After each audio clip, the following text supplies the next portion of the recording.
Dragon Baby, Paranormal BBW Shapeshifter Dragon Romance, Night and Day Inc., Book 5. Written by Millie Taiden.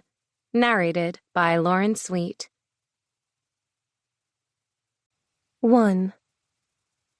Lily Cruz knew better than to fall for some smooth-talking alpha wolf.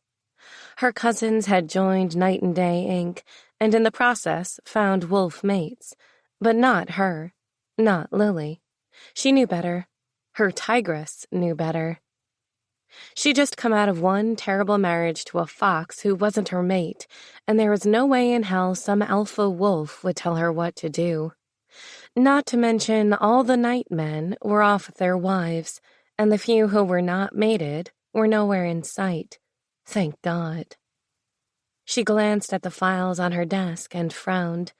She was not a secretary, but some asshole by the name of Taiden was determined to send the most annoying errands her way, like she had nothing to do than order pizza for people working late or set up entertainment for a grand opening celebration.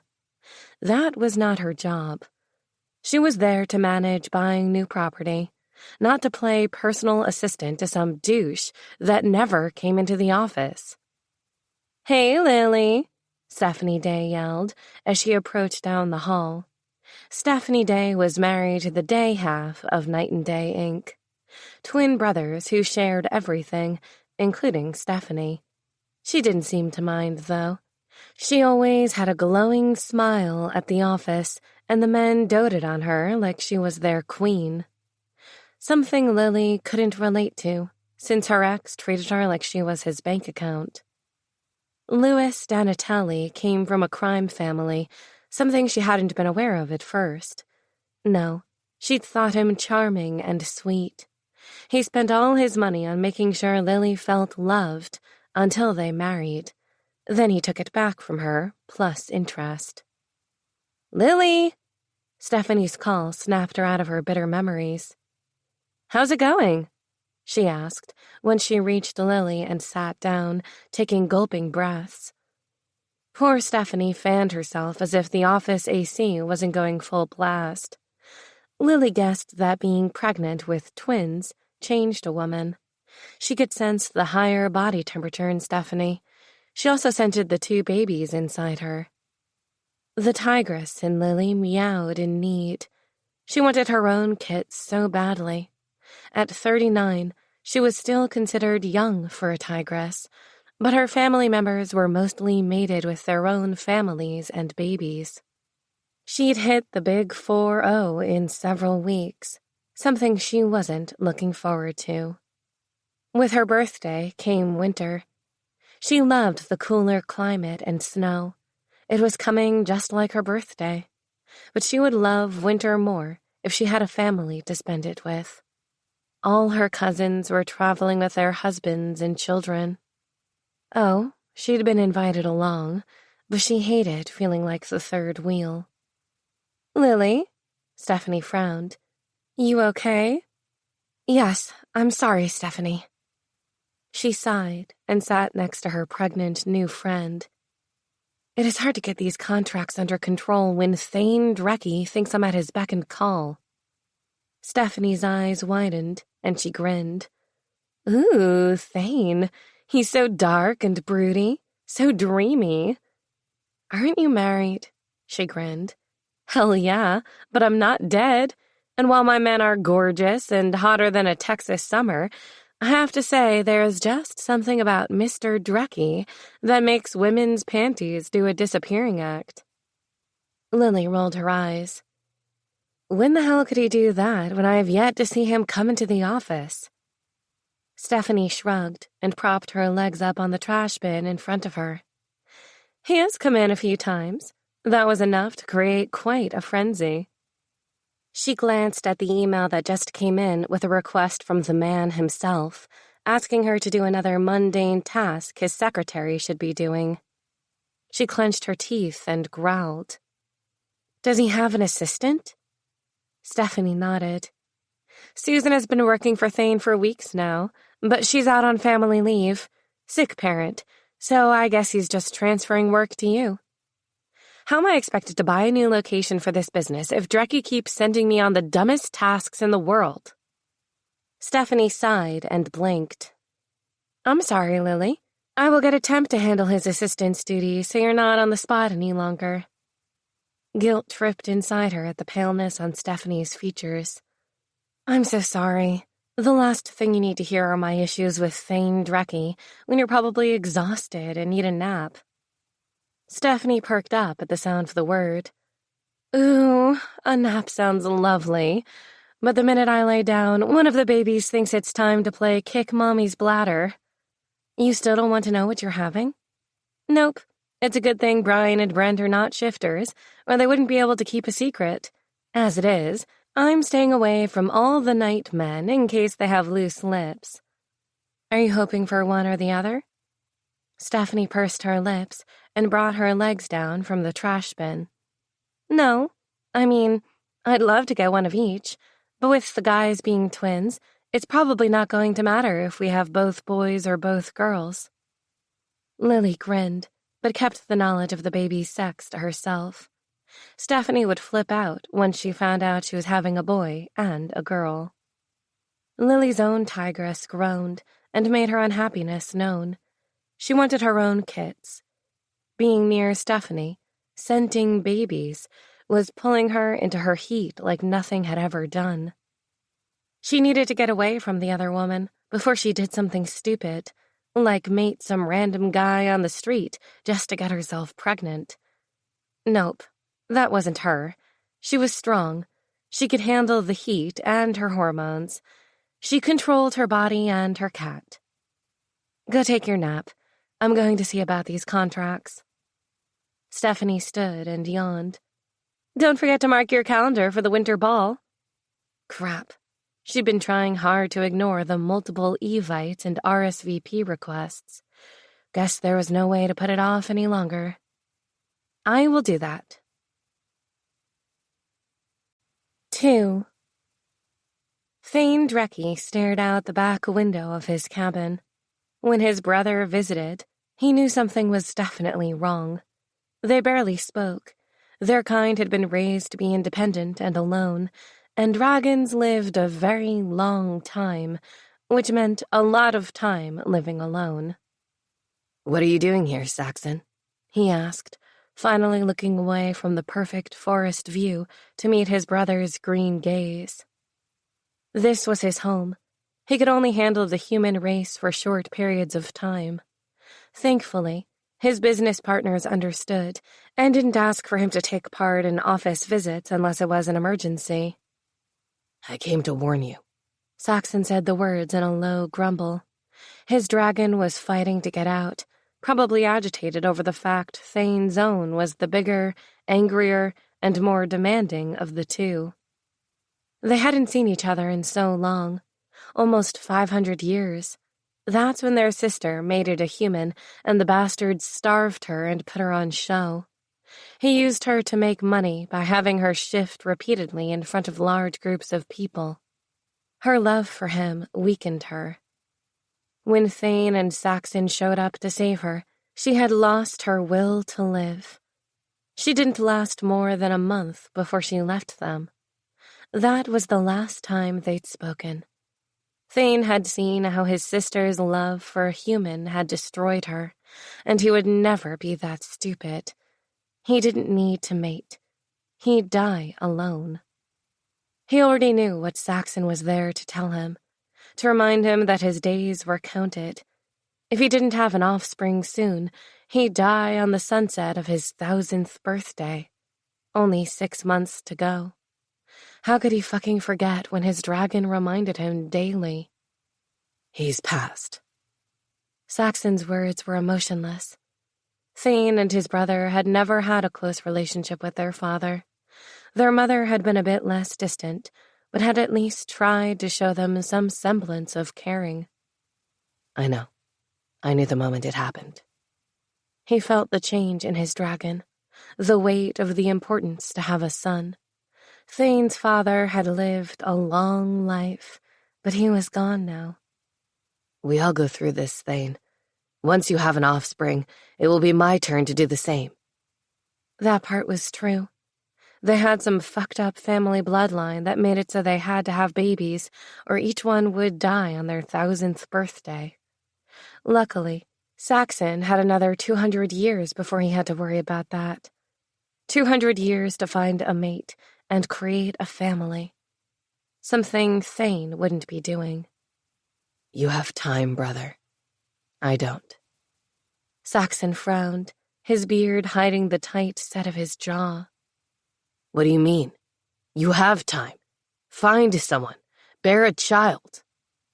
Thane pushed back the blonde strands of hair falling over his forehead. No, I don't want a mate. I've seen what it does to people. Makes them weak. I won't be one of those. Saxon growled and came forward, fire lit in his eyes. Are you fucking crazy? You're going to die if you don't. Thane met his hard gaze with his own. Then I die. You don't have to fall in love to have a child, Thane, Saxon snapped. Find a willing woman. With your looks, it's not hard. He growled. You'll live and no need for your heart to be involved. Thane thought about it for all of a second. He didn't like going into cities filled with humans. They were selfish, angry, and filled with self-indulgence. He wanted to destroy entire countries when he left his quiet mountain and delved into their world. If I don't have a child soon, it won't matter anyway. Thane clenched his teeth, noticing Saxon hadn't mentioned Ramoth. His half-brother from his father's side believed the Drecki family owed him. Being the youngest but cruelest of their kind, he'd pissed off a lot of people by killing humans and dragons alike. What did you want to warn me about Ramoth? Saxon's shoulders slumped. He means to come and demand father's fortune now that he's passed. Thane gave a dry laugh. Who is he to demand anything? Saxon shook his head.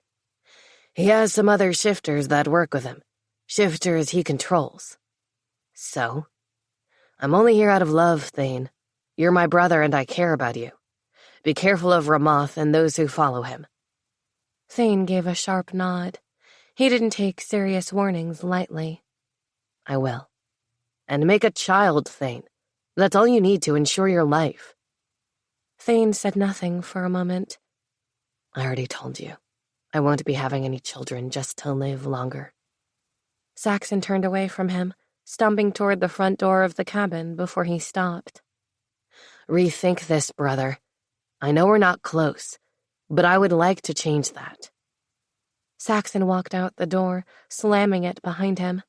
From the front window, Thane saw his brother shift into an emerald-green dragon and take off into the sunset. His computer beeped. Now wasn't the time to think about dying. Until it happened, he had a job to do.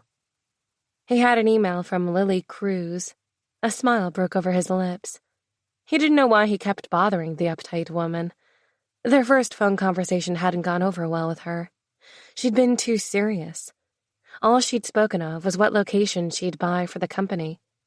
Though he'd only joined Night and Day Inc. as a silent partner, once the Day Brothers and several of the Night Men became mated, he found he was needed. The sound of his phone ringing pulled him back to the present. He glanced at the screen and saw the name of his good friend, Royce Knight. Royce, everything okay? Royce's booming laughter came from the other side of the line. Everything is great. Have you seen Lily's latest proposal? Thane frowned. The email from Lily didn't have a proposal. It was just asking for a good time to talk. No. Should I have? I would have thought she sent it to you first. It's great.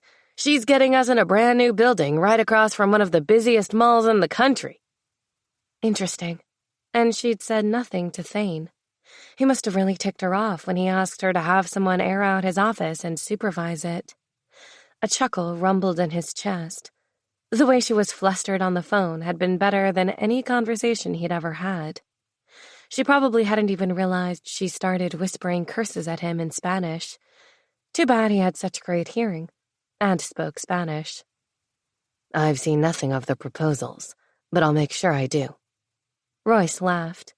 If I didn't know better, I would swear she doesn't want to talk to you. But you haven't done anything to make that happen. Or have you?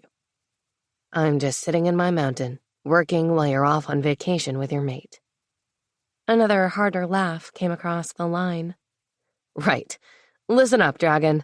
My mate has instructed me to tell you if you mess with Lily, she will not be happy with you. Damn. He liked Kiara. She was sassy and funny, but he was having too much fun seeing how far Lily would go before she cursed him out loud in Spanish. He'd liked her voice. It was soft and sexy. Hell, even his dragon had managed to enjoy listening to her. He'd done anything to get her to talk to him again. She'd been tough, though, rejecting every call and replying to messages via email. Thane knew women liked to stare at him. He had what they called a Viking look. Tall, with broad shoulders, and at almost 6.5 feet tall, managed to intimidate even the biggest men. His shaggy blonde hair, coupled with his beard and blue eyes, made women want to spend time with him. But he wasn't looking for a mate. Hell, he wasn't even looking for a relationship. He needed sex, though. He hadn't had that in too long, and if he was going to die, he might as well do it with a little less stress in his body. Be nice to Lily, Thane. She's trying to do a good job. So am I. Royce snorted. Yeah, but she's a feline. She's not super friendly to begin with. I will do what needs doing to get the job done, Royce. She's a big girl. This is business. All right, my friend. But remember that sometimes we find something we're not expecting in people. Don't make me send you a shovel to dig yourself out of deep shit with Lily. She's not the type to easily forget anything. It was Thane's turn to laugh. I'm going on 1,000 years old. I forget nothing. He hung up the phone and thought about Lily and grinned. Ms. Cruz was about to breathe fire like the dragon he had inside. He was glad she didn't have wings, or she'd show up at his place and burn his cabin down. 3. Lily slammed the files in her hand on her desk. That motherfucker. This was it. She wasn't taking this crap anymore. She'd been hired to do a job, and Thane, asshole Dreckie, decided to make it near impossible for her. His latest request made her grind her teeth. To send the actual printed proposal to him, to his cabin, in the middle of no fucking where. She took the files with her and left the office. It was time for dinner with her cousin Valentina, also known as Tina. It was Tina's girls' night, which meant her mate, Brett, stayed home with their babies while she went to dinner with Lily at one of their favorite Italian restaurants and talked books, movies, and Tina's kids. Maybe if she talked out her frustrations about Thane Dreckie, she'd be able to handle the situation with more maturity than wanting to stick out her tongue at his every email. Cold hit her hard as she left the office building and rushed to her car. She'd worn a wrap dress that clung to her very curvy frame and tied neatly at the waist. Of course, that meant the lightweight material let the cold seep right through. Damn it. She'd left her coat in her car since the morning temperature had been so warm. She should have known better. In this part of the country, it was normal to wake up in the 60s and have low 40s by dinner time. She shivered and was glad for her heated seats the moment she got in her car.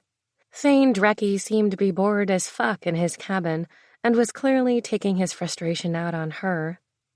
Now that Stephanie was on bed rest, there was no way in hell she'd get that temp to handle his needs.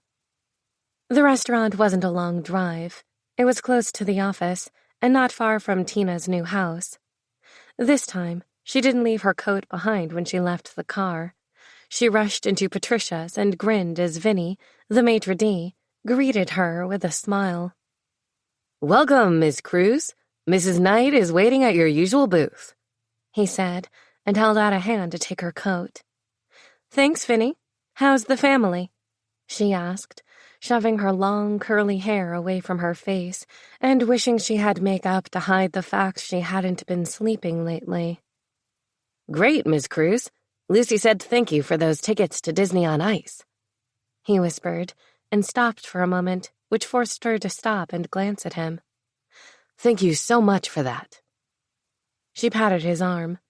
"It's not a big deal, Vinny. I got them with points. Happy Lucy was able to enjoy them."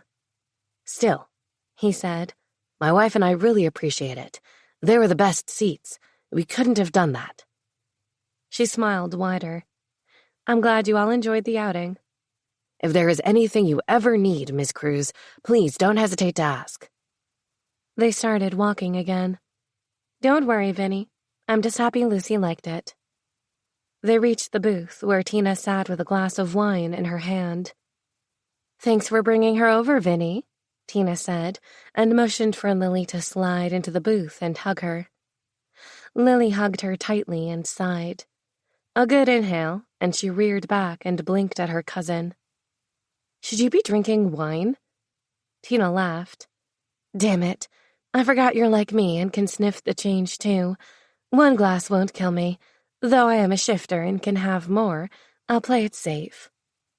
They hugged with renewed purpose. "I'm so happy for you." Tina's eyes were bright with excitement and what looked like tears. "I can see that look in your eyes. I'm fine. I am just at the super emotional phase." "Is this the reason you wouldn't meet up with me the past few weeks?" Lily asked with a frown. She watched their waiter fill her wine glass before glancing at Tina again. "Yes," Tina grinned. "I was feeling sick. Brett was out of town, and he didn't know." Lily blinked. "How could he not know? Don't they always know?" Tina laughed. "We had a bit of a rushed last-second situation before he went to the airport." "Ah, this must have been new. You knowing before him." "Yes. It was kind of devious of me, but I made him wait until he got home end of last week." Damn, that's right. Brett had been on the other side of the world, checking up on their newest stores. That was the longest he'd ever been gone from his wife. Was it really hard to be without each other? Tina glanced at her wine glass and then back at Lily. "Yeah, I sound like a love-obsessed teen, but it's true. My tigress missed him. The kids missed him, and I missed him enough to keep me crying every day." "Oh, honey, why didn't you call me?" Tina waved her hand. "Stop. It was fine. Brett's mom came to visit, and we had a lovely time. She's really the reason why I didn't want to meet up with you for a bit. We were spending time together. She loves the kids and thinks of me as a daughter, so I wanted to give her my full attention." Lily wished her once mother-in-law would have been like that. Instead, she'd encouraged her pathetic excuse for a husband to mistreat Lily. "Ladies," their waiter returned, "have you had a chance to look at the menu?" They hadn't, but both knew what they wanted. Once he left, Lily gave Tina a squeeze of the hand. "As long as you're feeling good, I'm okay waiting as long as you need." She glanced down at her cell phone and saw the email follow-up from Thane Drecky asking what time he should expect the proposal at his place. "Are you okay? You're growling." Tina giggled. "I've never seen you growl, not even when you were married to Asshole and he treated you so poorly. Not that it lasted long either, but for those 6 months he made you miserable, and even then you didn't growl." 4. She glanced up, and Tina gasped. "What? You are super pissed." Tina's brows slowly lowered. "Who did it?" "This man is going to make me tear him limb from limb," she hissed. "Don't do it. I don't think our company insurance covers dismemberment."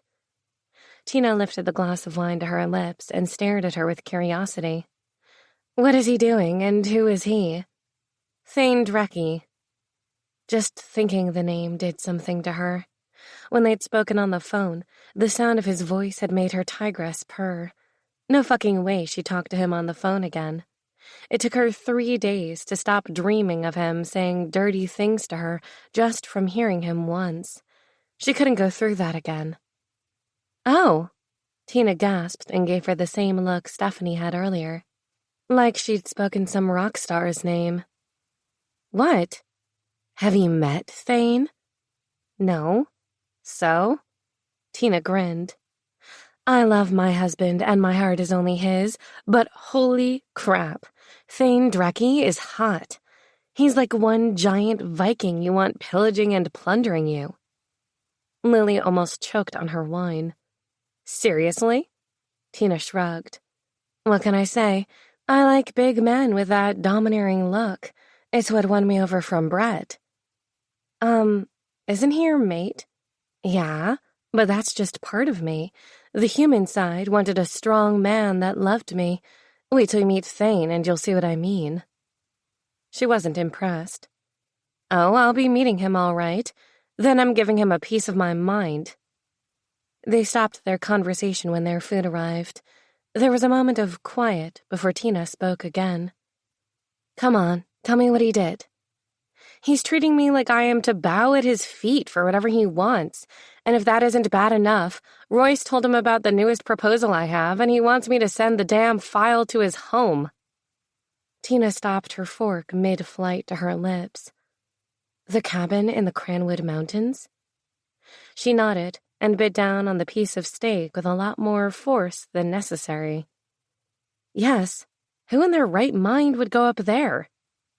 "Well, we have a helicopter messenger that would go if you needed, but I think you should go personally."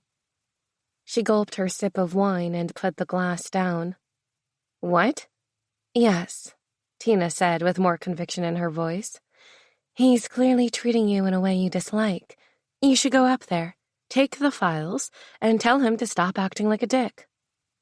The idea had merit. After Lewis, she refused to let any man treat her like she was less than him. While that wasn't the impression she got from Thane Drecke, she disliked feeling like he thought she was some kind of joke. She glanced at her plate. Most of her food sat untouched. Oh well, she'd make something later at home. "I don't know if that's a good idea." "It's a great idea," Tina said as their plates were cleared. She glanced up at the waiter and smiled. "We're going to share the chocolate lava cake and 2 mini cannoli." She glanced at Lily, but quickly turned her back to the waiter. "Oh, and we'll need 2 decaf lattes as well." "We'll be right out, ladies." He chuckled and walked away. "So?" Tina gave her that look that screamed Lily was going to get in trouble. "I can get you his address right now." "I have his address." Was she really considering this? Yes, she was. She needed to explain to him she wasn't his assistant. Okay, damn it. What she really wanted was to meet him now that both Tina and Stephanie had reacted so strangely fangirl-like about him. She was dying to see what he looked like.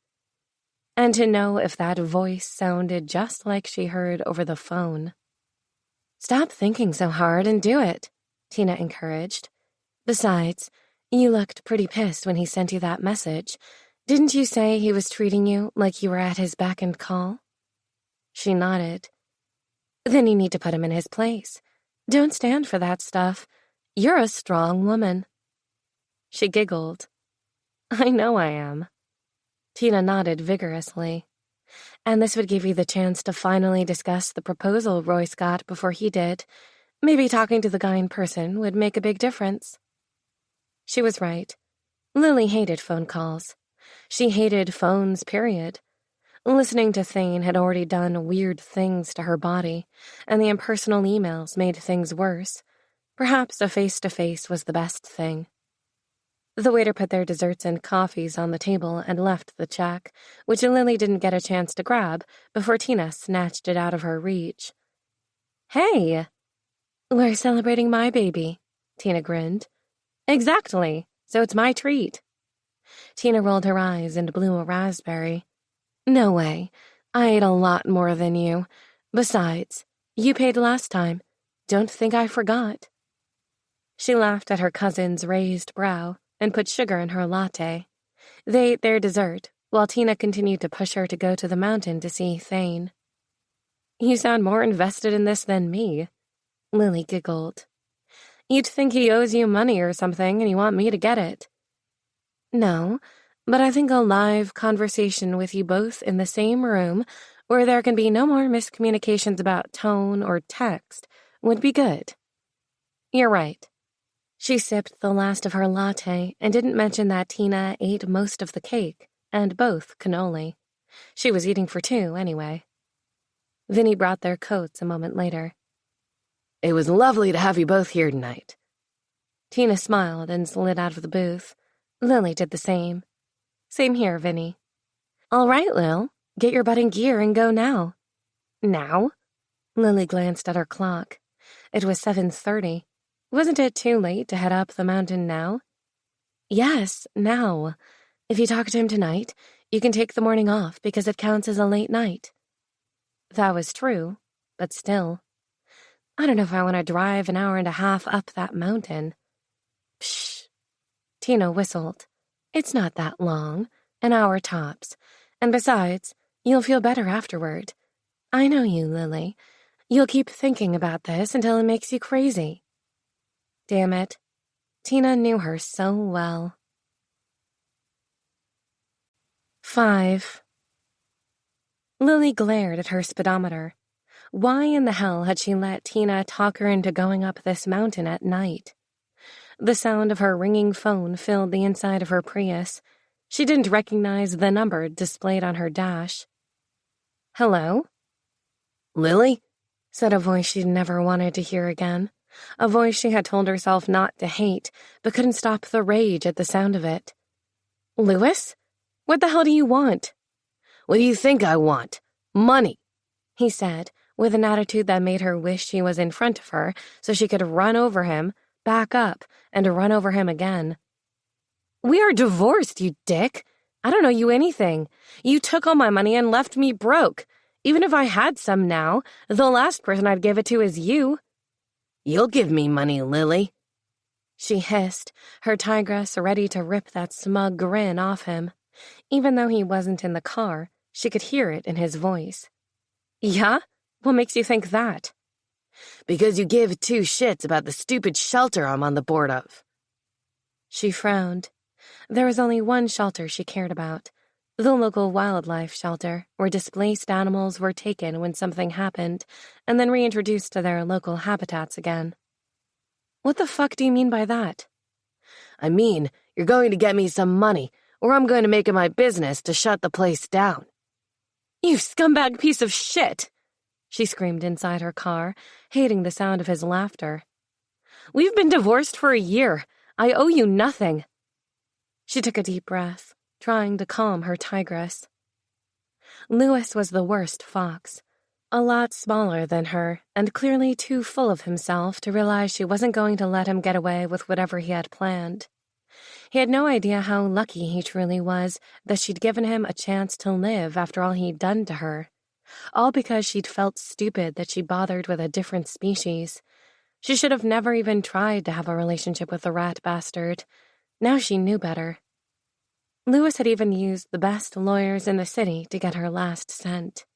She wondered why he needed anything from her when his grandfather led the largest crime family in the state. It amazed her to hear him calling her at all. "Get me my money, all 250,000 of it.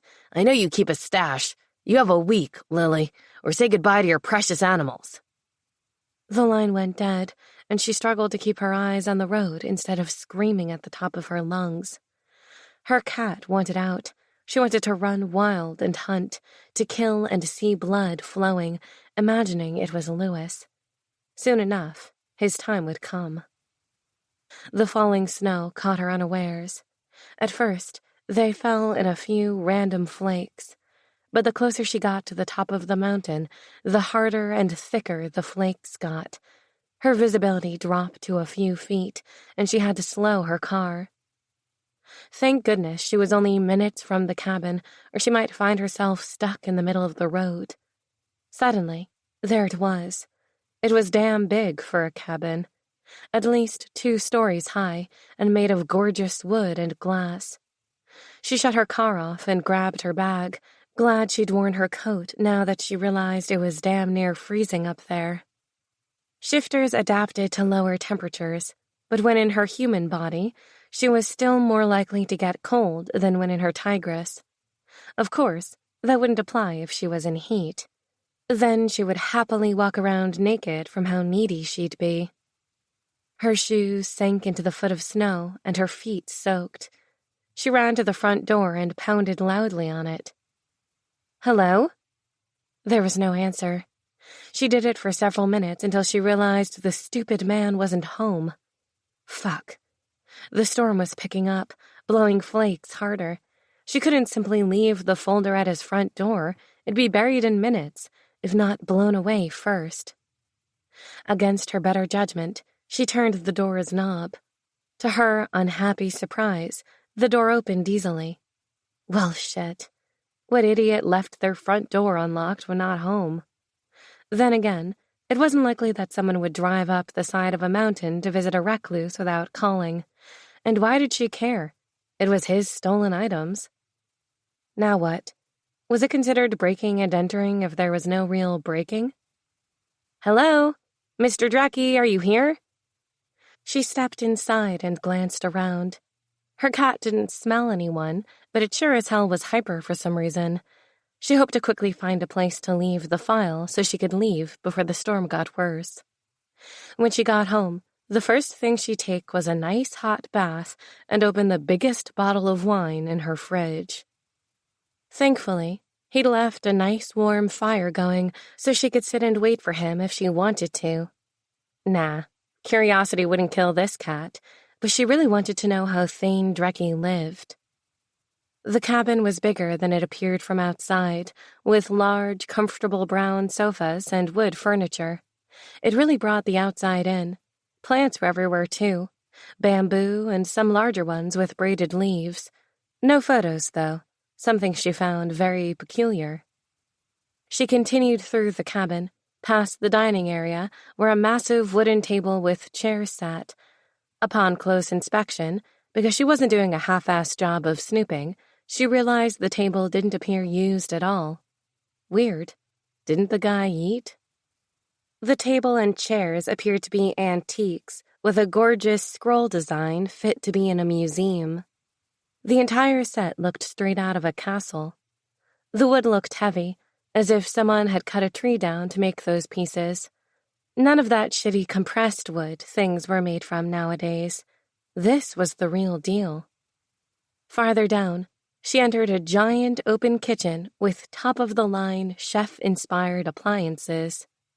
Either Mr. Drecky could cook, or he had someone that did. Her stomach chose that moment to remind her she'd barely eaten dinner, being so preoccupied with Thane Drecky and his habit of frustrating her to no end. She set the envelope of papers on the counter and headed back to her car. Time to get the hell out of here. He'd call her if he had any questions or anything. Back on the road, the car maneuvered the twists and turns better than she anticipated. With the storm setting in, night had fully fallen, narrowing her field of vision. She'd driven in snow for years, but she wasn't prepared when a thump on the roof pushed her car sideways, coming to a sliding stop in a deep drift. Panting for air, Lily sank back into the driver's seat, her arms straight and elbows locked, hands tightly wrapped around the steering wheel. Her heart stampeded like a herd of buffalo. The inside of her car was dark, but her cat's help showed her nothing was damaged there. She wasn't so sure about her hood, though. If it was only snow that stopped her, then all should be fine. She turned the key. The engine didn't respond. Oh, please, no, not now. Lily again turned the key. Same response. Her forehead dropped into the steering wheel. Goddamn, motherfucker, son of a bitch. Man, she really needed to clean up her language. She never cussed until after she married. His trashy family had more effect on her than she realized. She pulled her phone from her pocket. Just as she guessed, no signal on the stupid mountain. She sighed. With her tigress's help, she was able to shove her door open enough to slip out. Fortunately, only the front half of her car was in the snowdrift. She wrapped her coat around her. It was damn cold with the wind whipping. Then she saw the dent in her roof. Oh, hell. What had hit her? A boulder?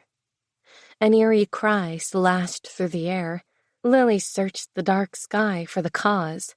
That was no bird. What animal could possibly fly in a blizzard? Something in the air wasn't normal. The snow outlined a long, black body that sort of resembled a whale. Wait, was that wings that the snow swirled around? Holy fuck! Was she staring at a dragon? One that looked to be diving straight for her. Her animal instincts had her diving into the drift next to her car. A rustle of sound came behind her. What the fuck? Why was a dragon attacking her? Was it Dreki? Shit.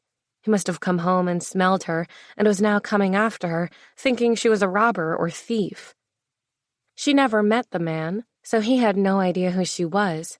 How could she communicate to a flying dragon in the middle of a storm that she was a good guy? She crawled out of the snow and looked around.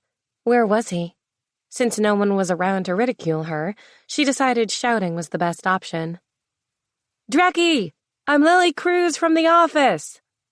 Turning, she continued, "I brought you the proposal. It's in your kitchen." A man appeared from the blowing snow, naked. His face held an expression that sent a chill down her back. He was smiling, but not. The man was physically stunning, bodily perfect, including a nice package of junk swaying with his stride. And in the cold, weren't guys supposed to be their smallest? The guy had dark hair, not blonde, so it wasn't Dreki. But was he the dragon who attacked her? She put a hand up. "That's close enough. Did you just dive bomb me for no good reason?" she asked. His smile turned genuine. "Bold. I like that." "I'm thrilled. Now answer the question." She crossed her arms as best she could in her winter coat. The man laughed and walked closer. Lily's cat came closer to the surface. They didn't like the person. He stopped close enough for her to see his dark eyes look her up and down. Her stomach wanted to throw up. "I saw you drive away from the cabin. I want to know who you are," he said. She relaxed a bit. This was all just a misunderstanding. "I work with Mr. Dreki and was delivering a packet to him. He wasn't there, so I set it inside his house and left. I'm not a robber or anything like that." Within a heartbeat, the man had her pinned against the car. He stuck his nose down the collar of her coat and took a deep breath. His tongue skated up her neck, his breath hot. Before her cat could react to the violation, he jumped back, out of her reach. "You're telling the truth," he said. Again, his eyes took her in. "Of course I'm not lying, you dickhead," she growled. "Try touching me again and my cat will rip off your fucking reptilian head before you can bust out a scale." The man threw his head back and guffawed. His disrespect was eating at her patience quickly. "I am called Ramoth," the asshole said. "I needed to make sure who you were. I couldn't have Dreki's pregnant mate driving alone in such treacherous conditions." Lily broke out in a full-body laugh. "Me? Dreki's mate? Pregnant, even? If that wouldn't be hell on earth, I don't know what is." The wind whipped around too much for her to get any scent from him. She couldn't tell if he meant her harm or not. Her cat was ready, just in case. "I see," he said. "You do smell very, very good to my dragon." His tongue slid between his lips. Her knees almost gave out as her body wanted to leave the little food in her stomach. "My cat has no interest in dragons, so I don't think we're a good match." His eyes narrowed upon her. "Indeed." Time to get this conversation over with. She was getting damn cold. "If you wouldn't mind giving me a hand with my car to pull it from the drift, that would be great." He waved her off. "You are of no use to me. You are no one to him, obviously." Lily stood flabbergasted. How did she reply to that? She didn't need to worry about it since he shifted into his dragon and flew into the blowing snow. "Asshole!" she hollered into the wind. Now what? She pulled her coat tighter around herself. There were few choices at the moment. Either stay with the car and wait for someone to come along, which wasn't likely, or head back to Drecky's cabin. At least he'd have something to eat. Realizing it was much too cold for her human form, she shifted into her animal for the trek. It would be easier navigating through the storm as her tigress also. She was careful to tear her clothes as little as possible, since she'd have to wear them when she shifted back to human at his place. What a complete nightmare this turned out to be. When she reached the cabin home, her clothes were soaked from dragging them in the snow, and she was freaking starving. After shifting at the front door, she knocked and went into a still, vacant place. Hurrying to the fireplace, she shed clothes as she went. Her dress she laid on the hearth before the fire, but her undergarments were unwearable, stretched and seams popped. She laid them next to the dress, worrying about them later. She had to eat something before her cat decided it would go out and hunt. Gutting a deer was not what she had in mind for dinner tonight. Glancing around the kitchen, her eyes fixed on the fridge. He's not here. What's the big deal? Better yet, he'll get over it. If it weren't for him, she'd not be in this mess. She pulled out the makings for a sandwich and glanced out the kitchen window. Big, fat flakes fell fast and hard. Fuck. She gulped down the sandwich, then glanced at her cell phone. Of course. Still no service. There was locked Wi-Fi available, but she needed a password. She grinned at the Wi-Fi host name. Too old for this shit. Last thing she needed was a scalding hot shower to scrub away the dragon smell. The asshole dragon's touch was on her, and it creeped her cat out. Had she been ready for his unwanted advance, she'd be having filet dragon for dinner. If she was quick enough, she could get in and out of the shower before the owner returned. 6. Thane knew something was off the moment he came through his back door. There was a distinct scent of something that made his dragon rise from sleep. A hot, sweet scent that turned him rock hard and had him searching the house for the culprit. He inhaled hard, placing the scent in his first level. Marching through the house, he came up on the main room and found a dress and women's underwear lying on the hearth. The scent curled around his heart and warmed his still, chilled bones. No, he refused to believe it. It couldn't be. His mate? But how? Who? And more importantly, why? He curled his fist around the soft dress material and brought it up to his nose. With a deep inhale, he knew without a doubt this was the woman. His. The dragon inside him roared awake, ready to take his mate and make her his. The animal told him he'd live. She'd come to him, found him. But Thane didn't want a mate. He didn't want to share his life with any one person to make himself vulnerable to a woman who could destroy him. The vision of his sister emaciated and dying of a broken heart thickened the walls around his own heart. No fucking way. If she'd come to him, then she could go the same way. But he couldn't help himself and smashed the torn garments to his face. A footfall sounded behind him. Put the panties down. That voice wrapped him with ecstasy. A short woman, no more than 5'5", with long, curly auburn hair and curves that made him want to drop to his knees, walked in. Naked. She was wet and naked. She glanced around the room and inhaled. Her gaze jerked to the spot where he stood. Her eyes turned a gold color he knew all too well.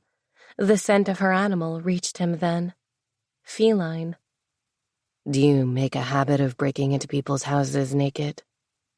She let out a slow breath, her eyes glowing brighter by the second. He had to steel himself to keep from rushing over, grabbing her in his arms, and taking her full lips to find out if she tasted as good as she looked. "I'm sorry," she stammered. "Do you mind if I get my clothes? They're in your hands." He was tempted to make her stand there, showing him her body, but he'd already tattooed every glorious curve to the back of his lids and could bring up the visual at any point. "Be my guest." She didn't run. She padded quietly toward him, and for a moment, he had to fight every instinct along with his dragon. She wasn't his, not his mate. Yes, mine, mine, mine. No. The dragon argued fiercely, but Thane wasn't a kid who lost control of his animal. He was ancient. He wasn't changing his mind. He marched to the fridge and got a bottle of water. The cold plastic cooled some of the heat inside him. He drank the entire thing without stopping to take a breath. "Sorry about that," she said from the kitchen entrance.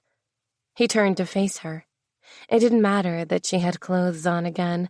He still saw her naked in his mind. "Who are you?" She cleared her throat and glanced down his body. "Lily Cruz, Mr. Drecky." Fucking hell. He should have known. Even from a distance, something about her had made him want to communicate with her. "I guess I should be impressed." Her dark gaze rushed to his. "By what?" "The fact you chose to bring the proposal yourself, during a storm, instead of sending it via messenger." Fire lit in her gaze. He'd annoyed her. Good. They didn't have time for any of that mushy emotional crap. He didn't want or need a mate. Not a human, not a feline, not another dragon. "Yes, well, you did say it was urgent," she said with a bite. "There's just one problem, Ms. Cruz." She raised her brows and folded her arms over her chest, pushing her breasts up and precariously close to the edge of the neckline of her dress. "What's that?" "I'm guessing you weren't planning on spending the night." He grinned. 7. Lily wanted to throw a table at him, or at the very minimum, a chair. Something. Anything. The stupid man was trying to annoy her on purpose. No, I was not. Fucking hell. She was stuck. In his massive cabin with a man so hot he made her knees buckle. He really did remind her of a Viking. Tina hadn't exaggerated at all. Taller than any man she'd ever dated, he had to be well over 6 feet in height. With scruffy shoulder-length blonde hair and ice-blue eyes, he definitely called attention.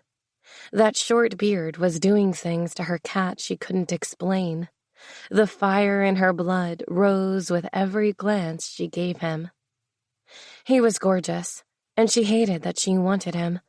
More than that, she hated that her cat seemed to be under the impression this was their mate. He looked ready to toss her out on her ass into the storm. "Are you hungry, Ms. Cruz?" "Please," she said, hating the formalities at this point. The man had seen her naked, for crying out loud. If she hadn't been a shifter, used to nudity, she'd have had some serious issues by now. "Call me Lily." "Lily. Call me Thane. That's what everyone else does." He lifted his lips in a grin. "Though I've been called cabron in the recent past." He said the word in perfect Spanish. Ah, shit. She widened her eyes, and her jaw fell open. He'd heard her on the phone. Of course, he would have heard her call him a jackass. Now that she scented his animal, she knew he was a shifter too. A dragon. "I think I'll stick to Thane," she said. Humor filled his eyes, and they turned a lighter shade of blue. It was mesmerizing to watch. "Very well, Lily. I plan to eat steak for dinner. I hope you don't mind." She shouldn't eat again, but her tigress burned the meager sandwich quickly. "Sounds good." She pushed a strand of hair behind her ear. Perhaps we can discuss the proposal for the new location and what we can do there. He nodded. Wine? Oh God, yes. She needed to control herself before she attacked him for a drink.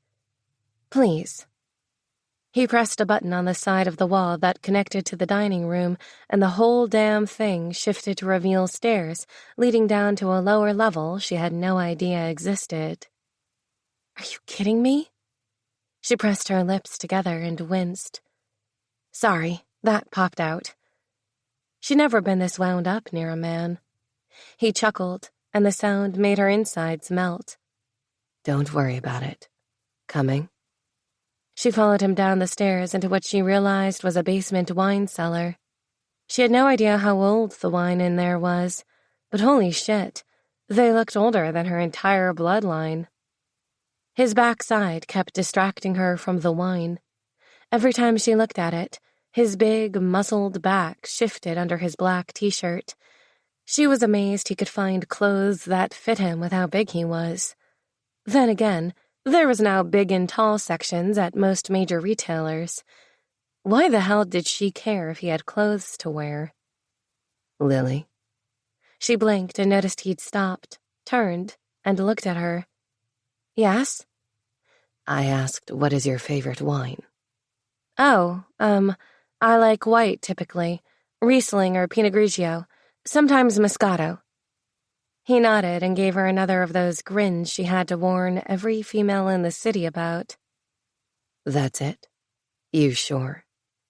He gave a rough rumble of a laugh and turned back to the rows of bottles. She placed her hands on her hips and glared at his back. I like wine, so sue me. He walked farther into the cellar, to a row of bottles that looked newer. He grabbed 2 bottles and turned to face her. Ready? They were inches apart, and when he went to walk past her, the small space meant he pressed his chest to hers. Their gazes locked, and she held her breath as he rubbed his body over hers while sliding out. Her body came alive, and every hormone in her took notice of how hard he felt, of how good he smelled. Her tigress mewled under the skin, wanting a taste of him. Once he was walking ahead of her, she focused on tamping down the surge of hormones telling her to make him hers. Thane Drecke was nowhere near the kind of man she wanted in her life. Oh, you know you want to get into his pants. Shut up. She couldn't stop her mind from rambling. All her thoughts had moved to the gutter and refused to go anywhere safe. She kept visualizing the man stripping. This man was not the kind to strip. He was the type that would rip his clothes off, and if he didn't do it fast enough, she'd do it for him. In the kitchen, he placed the bottles of wine on the counter and motioned for her to take a seat at the kitchen table. I don't use the dining room. I hope you're okay eating here. She nodded. But if you don't use it, why have it to begin with? He shrugged. I made the dining set a long time ago for my sister, when she got married. When she was dying, she asked me to keep it, to remember her by. 8. Lily gulped back at the knot in her throat. I'm sorry. He turned away from her and went about opening the bottles of wine. It's fine. It's really there more as a memory piece than anything else. It's beautiful, she said, wishing she hadn't made him remember such a sad moment of his life. He pinned her with his gaze, his eyes now a darker, turbulent blue. What about you? Do you have family? Well, I've got lots of cousins, most of which are mated to the Nightmen. He handed her a glass of wine and watched her take a sip. Savory hints of moss and lime, of fragrant, crushed citrus foliage, and very pure lemon zest took over her taste buds. What do you think of this one? He asked. Wow, this is divine. What is it? He gave her a wide smile filled with genuine joy. It's Leubner Bergstall Smaragd Riesling. In English? He gave a deep, rough chuckle that gave her goosebumps. It's going to be hard to translate. It's from Austria. She gasped and took another sip just to be sure it had been that good. Yeah, even better on the second taste.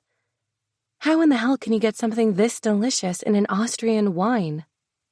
He winked, and she was happy she was sitting because her legs turned to jelly.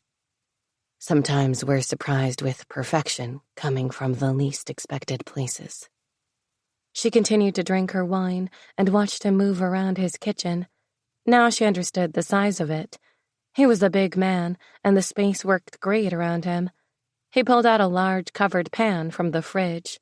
Next came vegetables and makings for a salad. Do you want me to help with something? She wasn't a cook, but she didn't feel right sitting there watching him do everything. No, I've got it. He placed a skillet on the stove and turned on the fire. Are you married, Lily? She blinked and sat quietly for a second. That question came out of left field. No.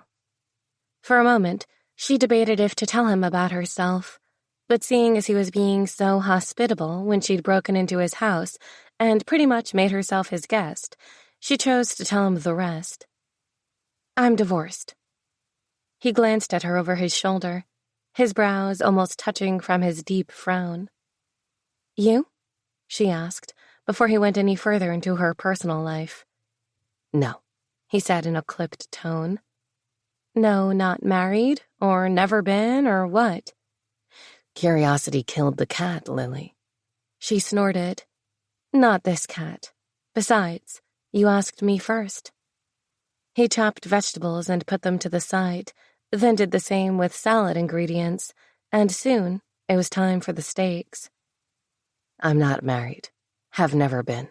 Never wanted to be. The sizzle of the meat cooking made her stomach rumble. It smelled so good. Spices and herbs. Yum. She thought about relationships. It would take a man really proving he's got her happiness at heart before she would go that route again. Marriage is a big commitment. I don't know if I could ever put myself in that position of vulnerability again. Not even for your mate? He didn't turn back to her, but she heard his words clearly. She gulped and thought of the tigress inside, pushing to get out and curl herself around the big dragon. The animal had to be wrong. He wasn't her mate. Hell, they weren't even from the same species. Tigers and dragons didn't mate or mix. I don't know. I guess when the time comes, I'll have to make that decision.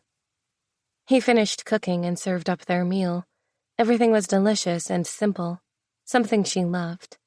She hated meals where she could barely pronounce what the hell she was eating. She'd give the wine a pass because she loved the taste so much. She didn't mind that she couldn't say where it was from. They spoke about the proposal, and she was happy to see his interest in what she'd come up with. Their company would have prime location, and making a flagship store across from the largest mall in the country meant they could include clothing sales as well as artwork some of their talented staff did on the side. I'm very sorry to have dropped in on you the way I did, she said. I was a bit frustrated, and I wanted to make sure you got on board with what I had in mind for the new store. She wondered if she should ask him about the other dragon she met. The man was a dick to her, but maybe he was just a watchful neighbor taking care of the neighborhood. Or mountaintop. She could have been a burglar, an insane one to come all the way up here. That's fine. I just hope you don't mind staying the night. He really was serious. Did he think he would be telling her what to do? He wasn't even her husband. She kept her cool. I don't need to stay. Yes, you do. She shook her head, denial quick to come to her lips. I don't have to do anything you say. I can make my own decisions. Have you looked outside? Even if you could drive in this weather, the visibility is really low, and you'd easily drive off the side of the mountain. He pressed his lips into a thin line. She dropped her head into her hands and groaned. She'd forgotten about her car. She'd been so preoccupied trying to ignore her cat's mating cries that she'd forgotten why she was really here. He continued as if she were listening. I won't be responsible for you injuring yourself by not stopping you, and you don't look stupid enough to let us not knowing each other have you make a bad decision. Fine. The word came out a growl, but she couldn't care less at that point. She was stuck, and there wasn't much she could do about it. I need a favor. My car is trapped in a snowdrift down the road a bit. Could you call a tow truck in the morning? His eyes grew huge. What? He sprang from his seat toward her. Are you hurt? He ran his hands down her arms and started on her ribs before she slapped them away. I'm fine. It's a little late now to be checking, don't you think? She said, quite irritated, or pretending to be, at his touch. He sat back on his heels and frowned at her. Why didn't you tell me sooner? Lily rolled her eyes. Because I'm fine. And couldn't stop thinking about your perfect body pounding into mine. Not going to say it. He sucked in a deep breath and his eyes glowed. Well, shit. Busted. He smelled her want. Damn shifter nose. She gathered her dishes and headed for the sink to escape his closeness. I'll wash the dishes, she said. It's the least I can do for the meal. He slipped behind her and wrapped himself around her to set his plate in the sink. We'll put them in the dishwasher. You have better things to spend your time on. Damn, she was in so much trouble. He took her hand.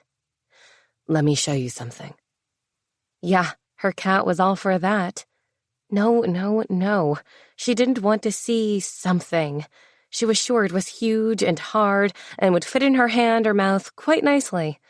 A heat raced through her lower belly. He led her up the stairs and into a guest bedroom. Oh, fuck. Not good. When he bypassed the bed, she looked at the rest of the room. Wow! The room had a wall of glass, and she could see the moonlight through the trees. She wanted him to get the hell out because it was getting harder to control her animal and herself around him. He smelled too good. His body made her hands itch to touch him, and that deep look he gave her, like he could see straight into her soul, was driving her crazy. I'm glad you like the room. It is yours for the night. She watched the snow fall in thick blankets. It was gorgeous. It's beautiful. Thank you. She turned to face him and gasped at the mesmerizing way he looked at her. Lord, she needed to get her animal under control, and her hormones. I've got extra sweats and t-shirts if you're interested. They might be big on you, but you could see if something works. She gave a small smile and nodded. Thank you. He stared at her for a moment before heading for the door. There he stopped. Good night, Lily. Good night, Thane. 9. Lily was going to hell, or the equivalent. Her tigress had her tossing and turning until she took off the giant tee she'd worn as a nightdress. Fuck, she was so hot. She needed air. Her body burned, and the need for him was killing her. How did she go into heat so fast? She had to stay strong. She had not come to his home to have a one-night stand. But you want him. Good fucking luck with that one. She also wanted a double cheeseburger and a chocolate milkshake, but that wasn't happening either. She tossed the covers off the bed and couldn't ignore her animal any longer. She cupped her breasts. They ached and felt heavy with need. Her nipples were tight and begging for his touch. She didn't need to touch herself to know she was wet. She did anyway. Her pussy felt aflame with her desire for the dragon. Her tigress wasn't budging. He was hers, and she wanted him. Wanted kits with him. The thought of his baby inside her sent the animal into a frenzy. She pushed to get out. She wanted to mate now. She slid a hand between her legs. Heat poured from her sex. Her fingers were slick with her honey. If only she could get some relief. Maybe a one-night stand wouldn't be so bad. What was she thinking? This man was her boss. It didn't matter that she scented how he wanted her as well, but had ignored it. Except now she was in heat, and all her thoughts were focused on him and getting him to fuck her right now. Ideally filling her with his seed and giving her those kits she wanted so badly. She stopped touching herself, It was only making things worse. With a growl, she jumped off the bed and stood in front of the glass window, watching the cold night. If only she could stop the need taking over her thoughts. The visions of him pounding into her, right here in this very room. The sound of the door crashing open made her whirl around to see what the hell happened. Holy mother of bad boys.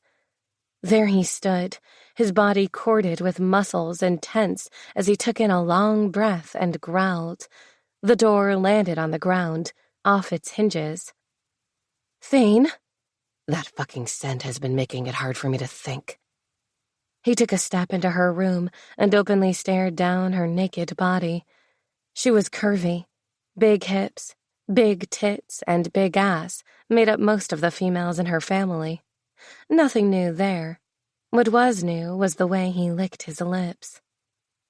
She blinked and saw the fire in his eyes.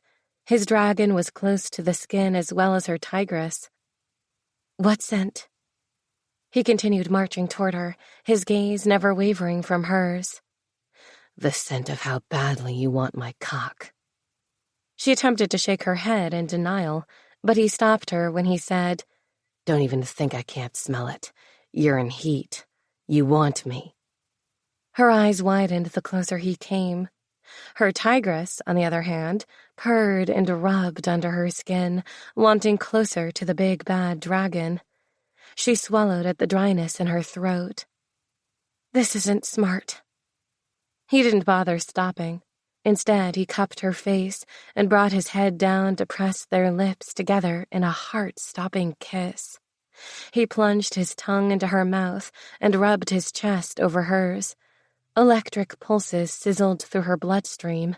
The kiss was possessive, aggressive, dominant. He owned her with his lips and showed her how badly he wanted her. Men didn't kiss her with so much passion, so much aggression. Her animal loved it. Hell, she loved it. She pulled away and gulped a breath, blinking the haze of sexual need out of her vision. Thane. He curled one hand into her long hair, gripping strands in his fist and forcing her to look at him. You want me. I want you, Lily. He said the words in a rough growl. I can't offer you more than tonight. Tonight, I can give you the fucking world. Tonight. Take it. Take him. You want him. Fucking hell. Stupid animal making it hard to think straight. He led her to sit on the chair facing the large glass window. While you think about it, I need a taste of you. She landed on the chair with a squeak.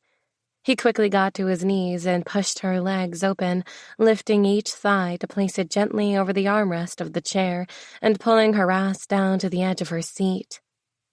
She watched his head descend between her legs, his mouth on her sex, and tongue flicking over her super-sensitized clit.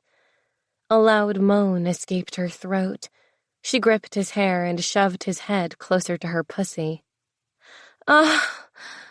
He growled, licking and nipping at her folds like she was a tasty treat. He reached up one hand, cupping her breast, tweaking her nipple. His other hand moved to her pussy, fingers rubbing over her slick heat. Fuck, you're wet.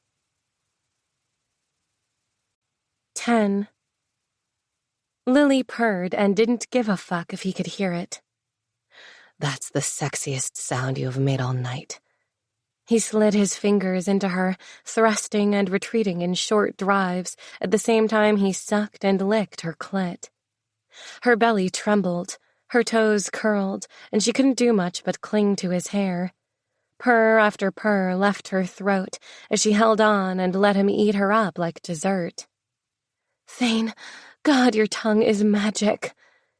He chuckled into her pussy and continued to finger her, faster and faster. Another growl, and she was ready to come off the chair, her muscles tense and ready to break. You're mine now, little cat.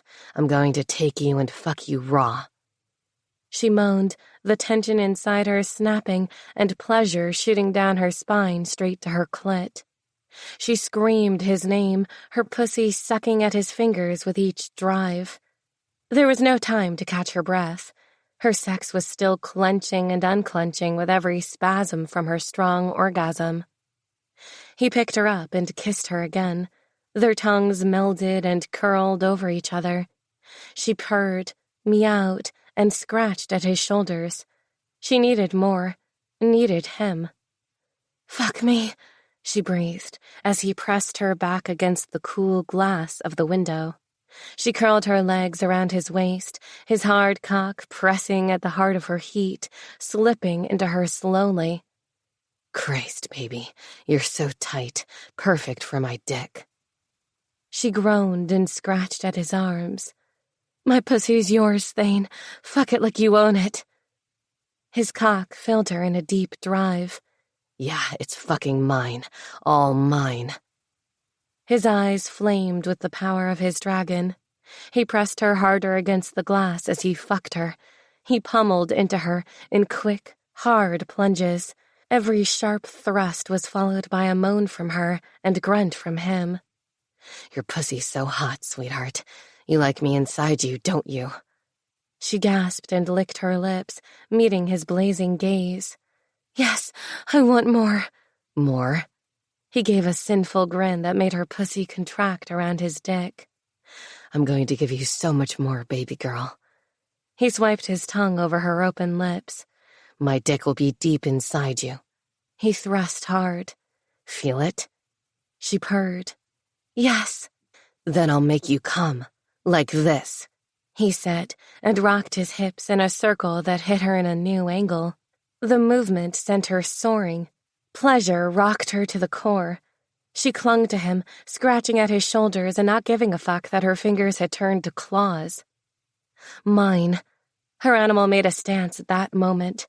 She wanted to bite him. No, she had to stop herself from going there as her orgasm took over. "You're so fucking beautiful. Your pussy sucking on my dick, and your face full of pleasure. But it's time for something better," he rumbled. "I'm going to fuck you more." He kissed her neck and licked circles over her shoulder. "I know what you want." She swiped her tongue over her dry lips. "What?" "Me coming inside you. You want it. Your tigress wants it. And I'm going to give it to you." "Yes. Fuck yes." His body slowly tensed as he continued to fuck her until he stopped and sucked on her neck, his hand gripping her ass and his cock pulsing inside her. He came with a groan, filling her with his semen and finally calming the cat that wanted him to give her his seed so badly. They stayed there, locked in place, his cock continuing to spill into her channel every few seconds, like he was having multiple orgasms. Every time he did, a hot shudder slid down her spine. Once he stopped, he carried her to her bed and slipped under the covers with her. He slid into her again, his cock hard as stone. "Thane," she mumbled, "what are you doing?" He reared back and drove deep in a smooth slide. Her breath caught in her throat. She loved how he felt inside her, hot, thick. Her body craved his touch. He stared at her lips and kissed her softly, not as rushed as before, but with the same heat and need. "Fucking you all night, sweetheart." "Thane, you don't have to. He laughed. "You don't think I want to? I've wanted to be where I am, balls deep in your tight heat, since you walked into the room naked." "I need you," she moaned, the craving for his seed growing once again. "Tonight, I'll give you everything you want. Tonight, you're mine." No sense in arguing when he was just what she needed to calm her heat. Sex. And the fact he didn't care to come inside her and possibly give her kits made her tigress all the more excited. She wanted him, more of him, everything, and she'd take it. 11. Thane sat at the top of a mountain hours away from his home. He waited, knowing that Saxon would show up any moment. Last night with Lily had been more than he could have imagined. He'd fought his dragon multiple times when it argued to keep her. No, she wasn't his to keep. No matter how badly he believed she was his mate, Thane knew giving his heart to any one person would only lead to heartbreak. The sound of flapping wings and a burst of wind made him glance up to see his brother approaching. He never made time to see Saxon twice within a few days, but he wanted to know more about Ramoth and his desire to take his father's place. He'd been investigating his younger brother. Ramoth had a thirst for power that was unmatched. He made lots of shady deals with shifters in exchange for wealth and influence. Saxon landed and let go of the bag he had in his grip with clothes. He dressed quickly and came forward to stand next to Thane. "I came as soon as I got your call. Ramoth left me a message," he said. "I need to know where to find him." Saxon growled. "I don't know. What did he say in his message?" "He sent some shifters to my other lake house, the one I normally go to this time of year, but I've stayed in the mountain cabin longer than normal." Thane thought about the call he got that morning. "They destroyed it." "Fuck. He's going to be a problem. I have a solution for him," he said, his voice steely calm. "Thane, you can't kill your brother," Saxon told him. "Why not? He's not thinking of me as his blood." Ramoth needed a reminder he wasn't all-powerful. He was a kid that had always gotten his way, and it wasn't going down that way with Thane. "Talk to him. Maybe you can get him to see reason." "I don't want to. But if I find him, I will give him a chance to stop his childish bullshit and leave me the fuck alone." Saxon took a deep breath. "There's something else. He knows if you don't have a child, it will only be a matter of time before he can kill you. Your dragon's power will debilitate the closer you are to your 1000th birthday. I'm not sure what he's planning, but he could want to kill you himself if he realizes you won't take a mate or have children. Saxon, listen to me, brother. You need to breed." He thought of Lily. His dragon wanted to give her the mark, but Thane wouldn't allow it. He'd promised her one night. That's all he'd had time for. The animal was attached to her. He wanted to keep her and make her his mate. Already he felt she was his, and soon they'd be a family. Thane wouldn't mind getting to know her better, but a mate? No. He wouldn't give up his heart and put himself out there to be hurt. Not when he'd seen what his sister had gone through. No fucking way. Still, he'd been close to losing his fucking mind and his dragon when the idea of getting her pregnant made him come inside her. He'd visualized her in his cabin, with their kid in her belly. The very thought of her having his baby growing inside her made him want to roar and claim her then and there. But he'd stopped himself. Barely. He'd lost himself in her wet heat and filled her with his seed. Though he didn't think it likely, he'd love for her to be the one to grow his offspring inside her. The image of her swollen with his baby and gazing at him with love made his dragon ready to lose his mind. Thinking of her now, possibly growing his baby, made him rock hard. She'd be his, only his. She couldn't argue with him about it. His baby, and she would belong to him. He didn't want to think about a relationship, but the idea of keeping her made his dragon happy. It made the dominant male side of him that wanted Lily all to himself satisfied. Lily, pregnant with his baby, would calm the raging obsession growing inside him to find her and make her his. "If he comes at me, I'll handle him. I hope you reconsider soon and do something to have a child. It will mean the difference between life and death, Thane. I want you around for many years to come, brother." Thane's chest squeezed. He would make a conscious effort to spend more time with Saxon. He missed him. "What about you?" he asked. "Have you found someone to bear your child?" Saxon chuckled and shook his head. "I haven't. I'm not sure now is the time. My company is not doing so well, I might need to hire someone to come and rebrand the whole thing." Thane nodded. "I'm sorry. If you need my help, just let me know. I'm sorry I was distant for so long. Our sister's death was hard." Saxon placed his hand on Thane's shoulder. "I know. I miss her daily.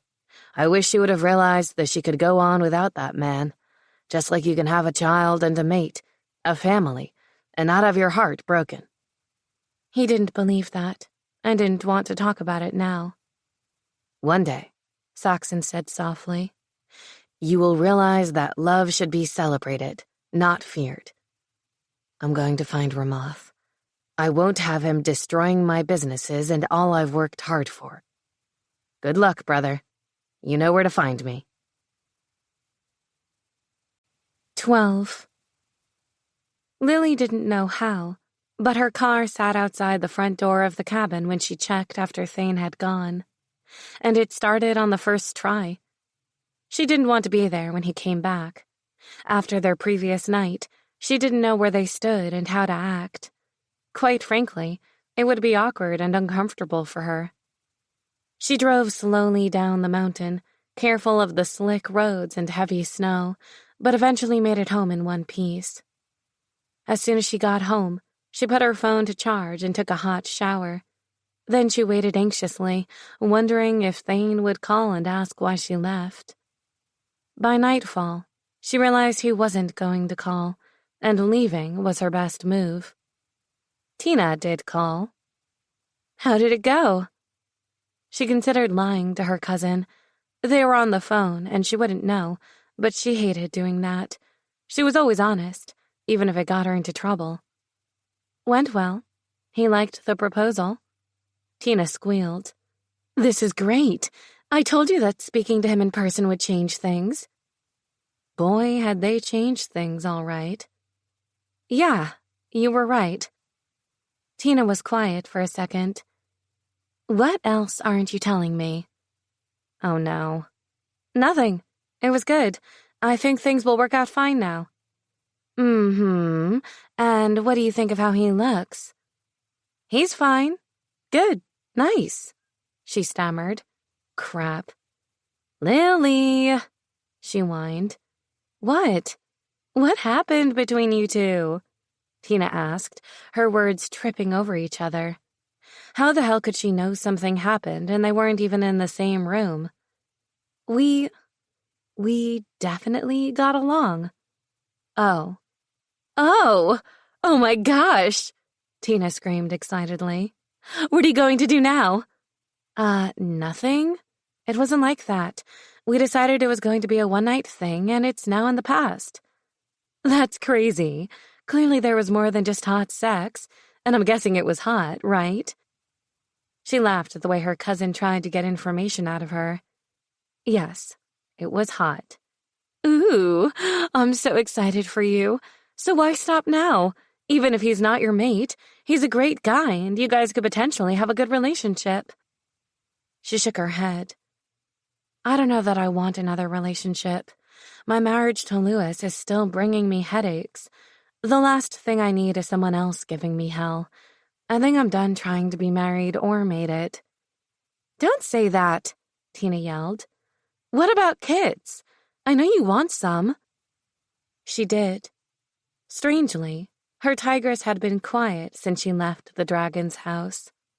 Maybe now that her heat had started to pass after all that sex, she was no longer craving the kits as badly. Eventually I'll have them. Bullshit, Tina growled. We both know you're going on 40 and you want those babies now. I've seen you around my kids. Heck, watching you hold little Addie last month is still fresh in my mind. You didn't want to put her down for a second. True. She loved babies and desperately wanted her own, but she wasn't going to start a relationship with Thane just to get there. That was stupid and immature. Not to mention, he'd been very clear about it being a one-night thing. Don't worry about me. I will be fine. They hung up the phone and she raided her fridge, ordered everything under the sun, and managed to eat it all.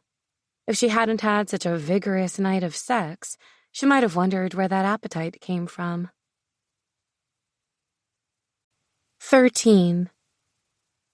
Lily sat at her desk with a water bottle at hand and stared at her screen. Thane was gone. She'd waited a full week to see if maybe he'd say something, anything, to her. It didn't even have to be about them, but about the project or things he wanted. "Are you okay?" Stephanie asked. "I thought you'd be happy to know that Thane was going to be gone for a few months." She frowned. "He won't be using you for his beck and call any longer." Right. That was all great, except for one thing. She'd woken up the next morning to realize why her tigress had been so quiet. She'd been busy nesting and caring for the growing baby dragon inside Lily. A baby Thane now wouldn't know about because she'd wanted to tell him in person, not via some impersonal phone call. He'd stopped sending messages and hadn't bothered to say anything after their night together. Her baby grew so fast. Already she showed, and she worried that soon she would need to take time off. "Stephanie, I need to tell you something," she said, and cleared her throat. Stephanie stared at her with a worried expression before her eyes widened. "Is there something going on with you and Thane?" "I'm pregnant," she blurted. "What?" Stephanie yelled, and slapped a hand over her mouth. Thankfully, every other employee in the office had left for the day, leaving them alone. "I think we should go out to dinner if we're going to talk." "You read my mind." Stephanie smiled. "Let's go to the place around the corner. It's snowing, and a drive right now might be the last thing either of us wants." Once they got to the restaurant both were familiar with, they sat in a quiet booth and ordered their food. The moment the waitress left, Stephanie put her hand over Lily's. "Now tell me what happened." "Thane and it was supposed to be one night." Stephanie nodded. "Shit! But how? He hasn't come into the office at all." Guilt heated her cheeks. "I went to his place to talk to him about the new location proposal." "Oh. Wow. Should I call him? Tell him to come back?" "No," she said firmly. "Whenever he returns, I'll deal with it. Not like we expected this to happen." Their food came quickly, and soon they were both eating. "But he's a dragon, Lily." Lily raised a piece of chicken to her lips. "So?" Stephanie sipped her iced tea. "He's dominant, possessive. The moment he knows you're having his baby, he'll want you to be with him." "He doesn't want a relationship. He was very clear about that. I wouldn't mind sharing a baby with him." "Oh, honey," Stephanie said softly. "I might not be a shifter, but I know one thing, and that's how possessive they are with theirs. You and your baby are his." Yes, his mate. Mine. Her tigress started pushing for her to find their mate and make their bond permanent. It was getting harder with her having another dragon growing inside her. She wanted her baby to bond with his father. She'd wanted badly to spend more time with Thane, to get to know him better, and to see if her tigress had been right about him. Was he her mate? Yes. Damn it. She'd been ignoring the animal and her claim that he was the one, but now that she was having his baby, it was hard to forget. Her every waking thought centered around him and their child. She'd see a doctor soon. She needed to know how long it would be before she had her baby in her arms. Would Thane miss her birth? She hoped not. Secretly, she wanted that family they both said they weren't interested in. "You need to get used to the idea that he's your mate now," Stephanie said, breaking into her thoughts. "But don't just give in to whatever he wants. Demand more for yourself. You deserve happiness, and he can give that to you." She was right. The one reason Lily had refused to get involved with anyone else after Lewis was because she knew she deserved better. She needed a man who would love her and respect her in her life, and she wasn't giving that up just because she was having Thane's baby. Lily walked to her car in a daze. The doctor's visit had been unreal. She was going to gestate for only 3 months. Holy crap. Another 2 short months, she'd have her baby. With a month already gone, She didn't have much longer to go. Normally, a tigress's gestation period was about 100 days, so it wasn't that far off from what would be the normal for her. Except she was having a dragon. A little girl dragon. She was so glad Tina had come over and given her the rundown on her own body and how she'd feel. She'd gone from super sick for a few days to feeling great that morning, but she was starved all the time. Careful not to slip in the snow, she walked down the quiet street, wondering when she'd get to see Thane. Where had he gone? Why did he leave? And more importantly, could he ever love her? Lily! She turned as she reached her car to see who was calling her name. 2 men approached. Human. She didn't send any animals in them. Lewis sent us, one of them said. He wants the money you owe him. She raised her brows and glared at them. I don't know him shit. You would be wise to get the fuck out of my face now. The urge to protect her baby pushed her tigress to the surface. She couldn't shift while pregnant, but she could still kill them both without remorse. One guy glanced at the other and smiled. Is that so? You look pretty harmless to me. Lewis said you weren't violent. The second guy reached for her handbag, but she was faster. She scratched at his face with her fingers shifted into claws. He screamed and blood splattered all over as he tried to hold on to the ribbons of flesh falling from his face. Grabbing onto the car's door handle for balance, she kicked out a leg, tagging the man in the hip, sending him tumbling into traffic. Unfortunately, there were no cars passing by at that moment. Do you want to revise your opinion about me not being violent? You crazy bitch, the other guy said, and pulled out a gun. Lewis wants his money. He said not to come back without it. She nodded as if understanding, but was more concerned with getting the gun out of his hand. I don't have money. He took everything during the divorce. The guy went to help his buddy get back onto the sidewalk, but kept the gun trained on her. He ain't gonna forget about the money he says you owe him, lady. They came closer. Now give it over. She waited, hoping he'd come just a few more steps. He took more steps, and finally, she was able to rip the gun out of his hand. Then she picked him up and slammed him against a nearby car. He slid down to the white snow, his blood turning it red. The first guy picked up the gun and fired at her. With the injury to his face, blood covered his eyes, making him miss, but not by much. Stop, the other goon said. If she's dead, she can't pay. Lewis will kill us next. That would be fine with her. The two were idiots anyway. Tell Lewis he can find me himself if he feels I owe him anything. I'm going to let you live this time. Come back, and I won't be so nice. She got into her car and drove off, her adrenaline rushing and making her shake. If only she could get Lewis out of her life forever. Maybe then she could start relaxing during her pregnancy and worry less over her baby's life. Why did the bastard think she had so much money and was hiding it? Her apartment was okay, nothing extravagant. The complex didn't even have a pool. Her Prius wasn't loaded with all the gadgets, or new. But then a thought had her worry changing course. Why did Lewis want money from her? What had he done to get in deep and didn't want his daddy or granddaddy to know about? And how bad was it really? Worth killing her for? 14. Thane returned from his hunt for Ramoth empty-handed. 2 months of following every lead with nothing to show for it. He'd traveled the world, and whenever he thought he was close, the bastard evaded him. Soon. He'd find him soon enough. He couldn't hide from him, not when he'd had another of Thane's property set on fire. If he wanted a fight, he'd get one. When he got home, he found a multitude of emails and messages. None from Lily. His entire time gone had changed his mindset. He wanted Lily.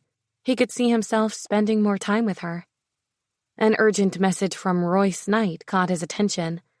He picked up his phone and dialed his friend. Royce? Are you finally back, Thane? Yes. Thanks for understanding my short message. My half-brother has been playing some dangerous games.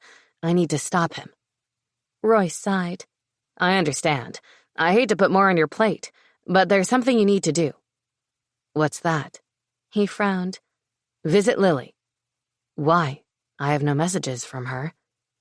He already planned on doing it, but didn't appreciate someone else telling him what to do. I'm not trying to be in your personal life. I just think you two need to talk. Face to face, if possible. Thane knew they did. The past 2 months had been torture. He realized he wanted to give a relationship a try. His dragon roared in approval. Something about her had struck him, and now he couldn't get her out of his mind. She'd made him feel something more the brief time they were together. Mine. His dragon was sure she was their mate, but the man in Thane wanted to spend time with her. He didn't want to admit it before, but Lily meant something to him. He needed to be with her and see if the emotions he'd started feeling for her were reciprocated. I'll talk to her, he said to Royce. Thanks. I promised my mate I'd ask, and that's all I called for. They hung up. There was a big storm coming, and he wanted to get down the mountain so he could spend some time with Lily. He knew he'd be able to convince her to take a chance on him if he saw her in person. He drove to her house and waited. She wasn't in the office, so he figured that was the best place to wait for her. He saw her pull in and left his own car. Snow came down in soft, light flurries. It was early on, but soon it would be hard to see through. Suddenly, 2 guys rushed toward her. They grabbed her by the arms and she shoved out of their grasp, trying to get loose. A roar left his throat and he ran at them. He pulled one guy off her. The fox shifter tried to claw at him, but he was bigger and stronger than the other man. He punched him in the face and tossed him across the street. When he turned to her, her back faced him as she fought the other man. He grabbed the second guy and got him away from her. The man shook out of his hold and ran to his friend. Together, they turned to him and made a move to shift. Thane's dragon wanted blood. They tried to hurt her, his mate. No way were they getting away. He shifted then and there. There wasn't much time for the men to attack once they saw his size. They ran off and he flew, sending fiery flames every time he came close to them. After a while, he gave up the chase and returned to her. He could protect her better being closer. Once he shifted into his human body, he grabbed clothes from his car and threw them on. Shifting could happen at any time, and keeping clothes at hand was a must. He knocked at her door and waited for her to open with the sole thought that he couldn't ever let go of her. She was his mate. Now he needed to get her to give him a chance to prove to her they could make things work. She opened the door, still wearing a bulky coat, and stepped back to let him in. "Hi, come in." Her face was different, fuller. She glowed with life. He wanted to cup her cheeks and kiss her. He'd missed her so fucking much. "Who are those men?" he asked as he stepped into her home. He turned to face her and saw her take off her coat with her back to him. "Thane, we have to talk," she whispered. Then it hit him, her scent. She turned to face him and he saw. "I'm pregnant." He took another inhale and scented their baby inside her. A dragonling, female. She was almost ready to be born. His baby. Lily was having his baby. His dragon soared with the knowledge he'd be a father. His mate had given him life. She didn't even know it. What? How? He watched her approach him with a worried frown on her face. How? We both know how. She smiled, but it didn't reach her eyes. I just want you to know that I'm happy to share custody of her. I know you don't want a relationship, and that's fine. He shook his head and stood, closing the distance between them. Her new scent drove him crazy. She smelled like her and him. He glanced down at her belly and then up to her face. May I? She nodded and grabbed his hand to place it on her stomach. The instant link to his unborn child broke down every wall around his heart. A love unlike any he ever believed possible filled his heart. He met her gaze and realized he was feeling Lily's emotions. They were linked. How could that be? He'd never given her his mark. Lily, can you feel? He asked, his dragon bursting with pride and love. She smiled, her eyes filled with tears. I feel everything you feel. How is that possible? We haven't made it. I never gave you my mark. She blinked back the tears and smiled wider. I have something else to show you. He pulled his hand back and watched her lift her sweater and lower her stretchy pants until he could see the back of her right hip. There it was, his mark, a black tattoo-like image of a dragon curled in sleep. He'd branded her and hadn't realized it. Lily. Before you say anything, no, we don't have to be in a relationship to raise a baby. I don't want you thinking our daughter means you have to be with me. He stopped what he was about to say and nodded. He told her he didn't want a relationship. How could he tell her otherwise now and have her believe he wanted more than just their baby? It would be impossible. He'd have to show her and prove to her he wanted her more than anything else. Who were those men? She winced as if he'd hit her. My ex-husband sent them. He's trying to harass me to get money from me. I'm guessing this isn't the first time it's happened, he said. The scent of his anger filled the living room.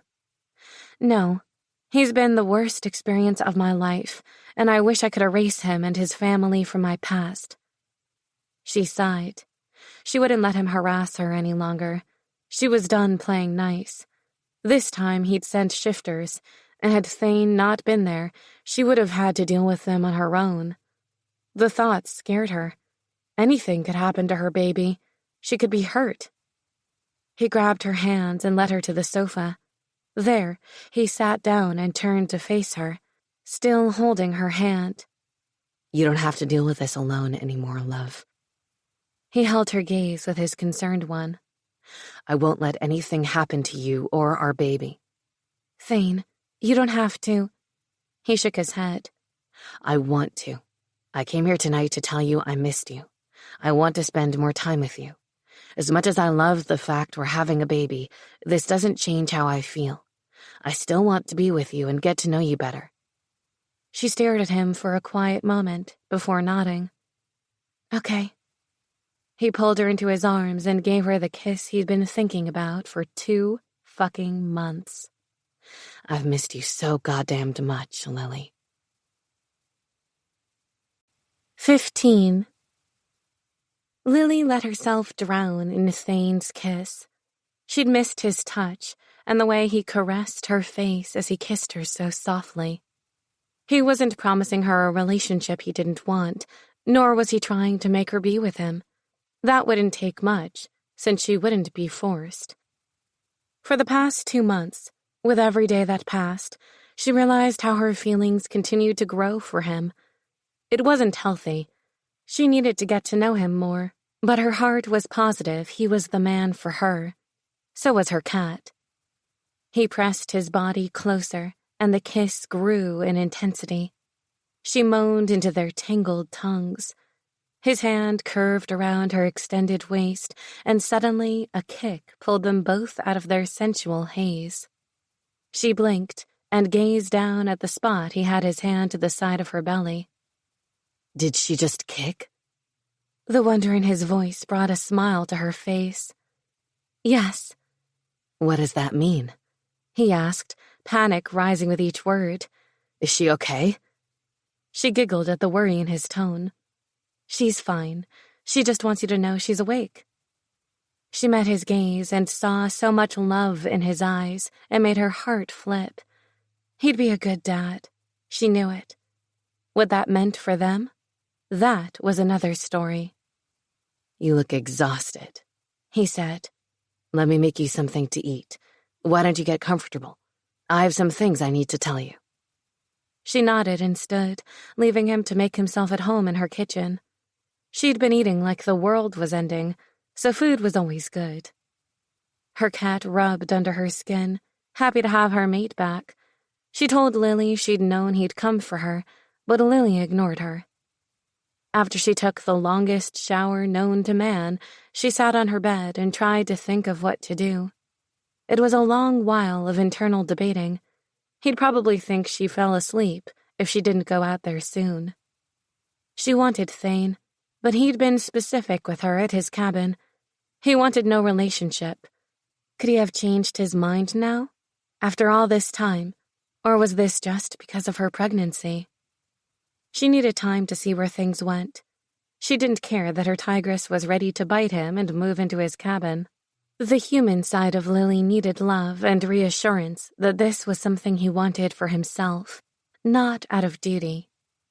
She put on the lightest robe she had over her naked body and waddled to the living room. She'd only a few more weeks to go before her baby was born. A shifter pregnancy took a toll on a woman.